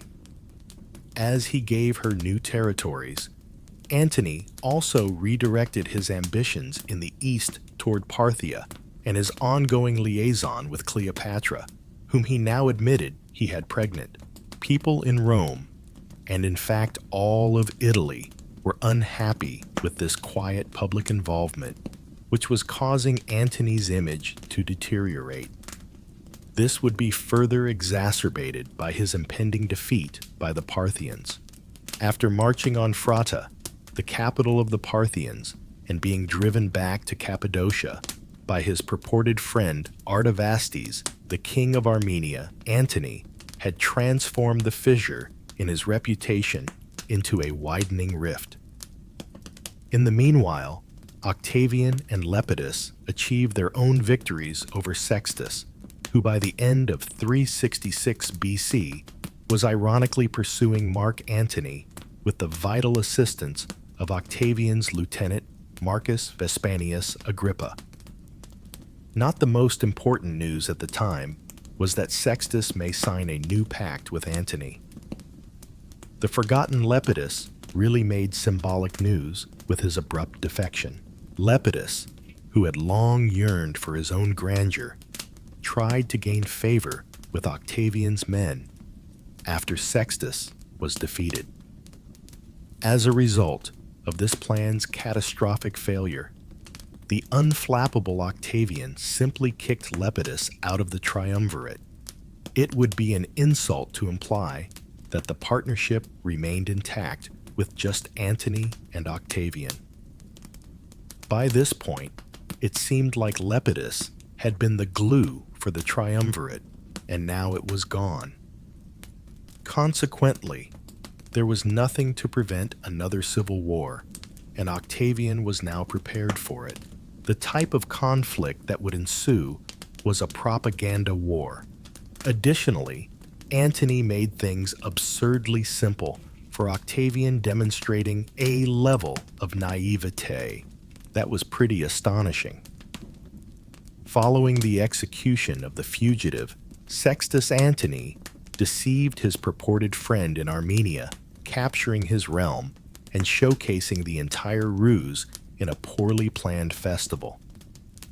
He subsequently participated in a ceremony with his children that Cleopatra deemed even less favorable, thus destroying the good reputation he had previously gained. Many in Rome had attributed the many wars and internal strife to tainted morality, and the public had even more cause to blame him, not Octavian or anybody else, after witnessing someone like Mark Antony himself parade around in such scandalous and theatrical ways. Nevertheless, Antony chose to accuse Octavian of being a traitor, whether or not he was conscious of his own self-destructive actions. It wouldn't appear to matter much to anybody outside of Antony's group if these imputations were true. The battle of words was going to Octavian's favor. Mark Antony had to get ready for a sword-wielding one. Antony formed his own counter-senate and then started preparing his troops. It was very amazing how many men his force had. The incredibly naive triumvir Antony made another rash decision by divorcing his Roman bride while 800 ships and 100,000 troops were prepared. He only needed to take his Egyptian lover out of the picture if he wanted to prevent more harm to his reputation. Nevertheless, he chose to divorce Octavia and retain Cleopatra, a choice he knew would have serious repercussions in the eyes of the people and, of course, Octavian. It should come as no surprise that former Senator Lucius Manetius Plancus changed sides and joined Octavian. In the race to start another conflict, this guy will be the last to perish. At his insistence, Octavian revealed Mark Antony's will, which he claimed demonstrated his genuine allegiance to Egypt by granting Roman territories to him and Cleopatra's children, and identifying Caesarion as Cleopatra's son, with Caesar among other egregious demands. After this revelation, Octavian declared war on Cleopatra. By September 31st BC, the allies had turned against one another, and the Queen of Egypt herself was involved in the Battle of Actium. There was a virtually equal force on both sides in the Ionian Sea conflict. Octavian's supporters had been hammering the Greek shoreline repeatedly in the run-up to the last battle, hoping to entice Antony and Cleopatra into actual combat. However, Octavian soon learned of the latter pair's new strategy to reorganize their troops, relocating their fleets, and establishing garrisons. Following a thoughtful discussion with Agrippa Caesar's heir, concluded that the war had to start right away, and that they must not let their adversaries to carry out their plans. Since Antony's soldiers continued to defect every day, any fresh concepts or tactics were likewise stolen from Antony's camp and given directly to Octavian. Antony finally ordered his soldiers into battle after recognizing that he was essentially locked and that there was little prospect of surprise the enemy. Although there is disagreement over the precise events of the fight, it is clear that at the conclusion, Antony and Cleopatra had escaped, while many of their ships and troops had burned up or drowned into the Mediterranean. It appears that the pair had slipped away, avoiding the guys who had risked all to save them by slipping through a dangerous opening. More desertions beset Antony's army the next year. Negotiations between Cleopatra and Octavian had been unsuccessful, with no agreement reached. Alexandria was in Octavian's march. The city was overrun by Julius Caesar's successor on August 1st. Mark Antony's heir and Caesar's kid with Cleopatra were both killed. The Roman triumvir and his Egyptian queen died together, and Cleopatra's surviving children were taken prisoner. In their deadly chess game, Antony and Octavian had always been only pawns. However, the king and queen were now dead after the Battle of Actium ended in checkmate. Octavianus Gaius Julius Caesar had prevailed.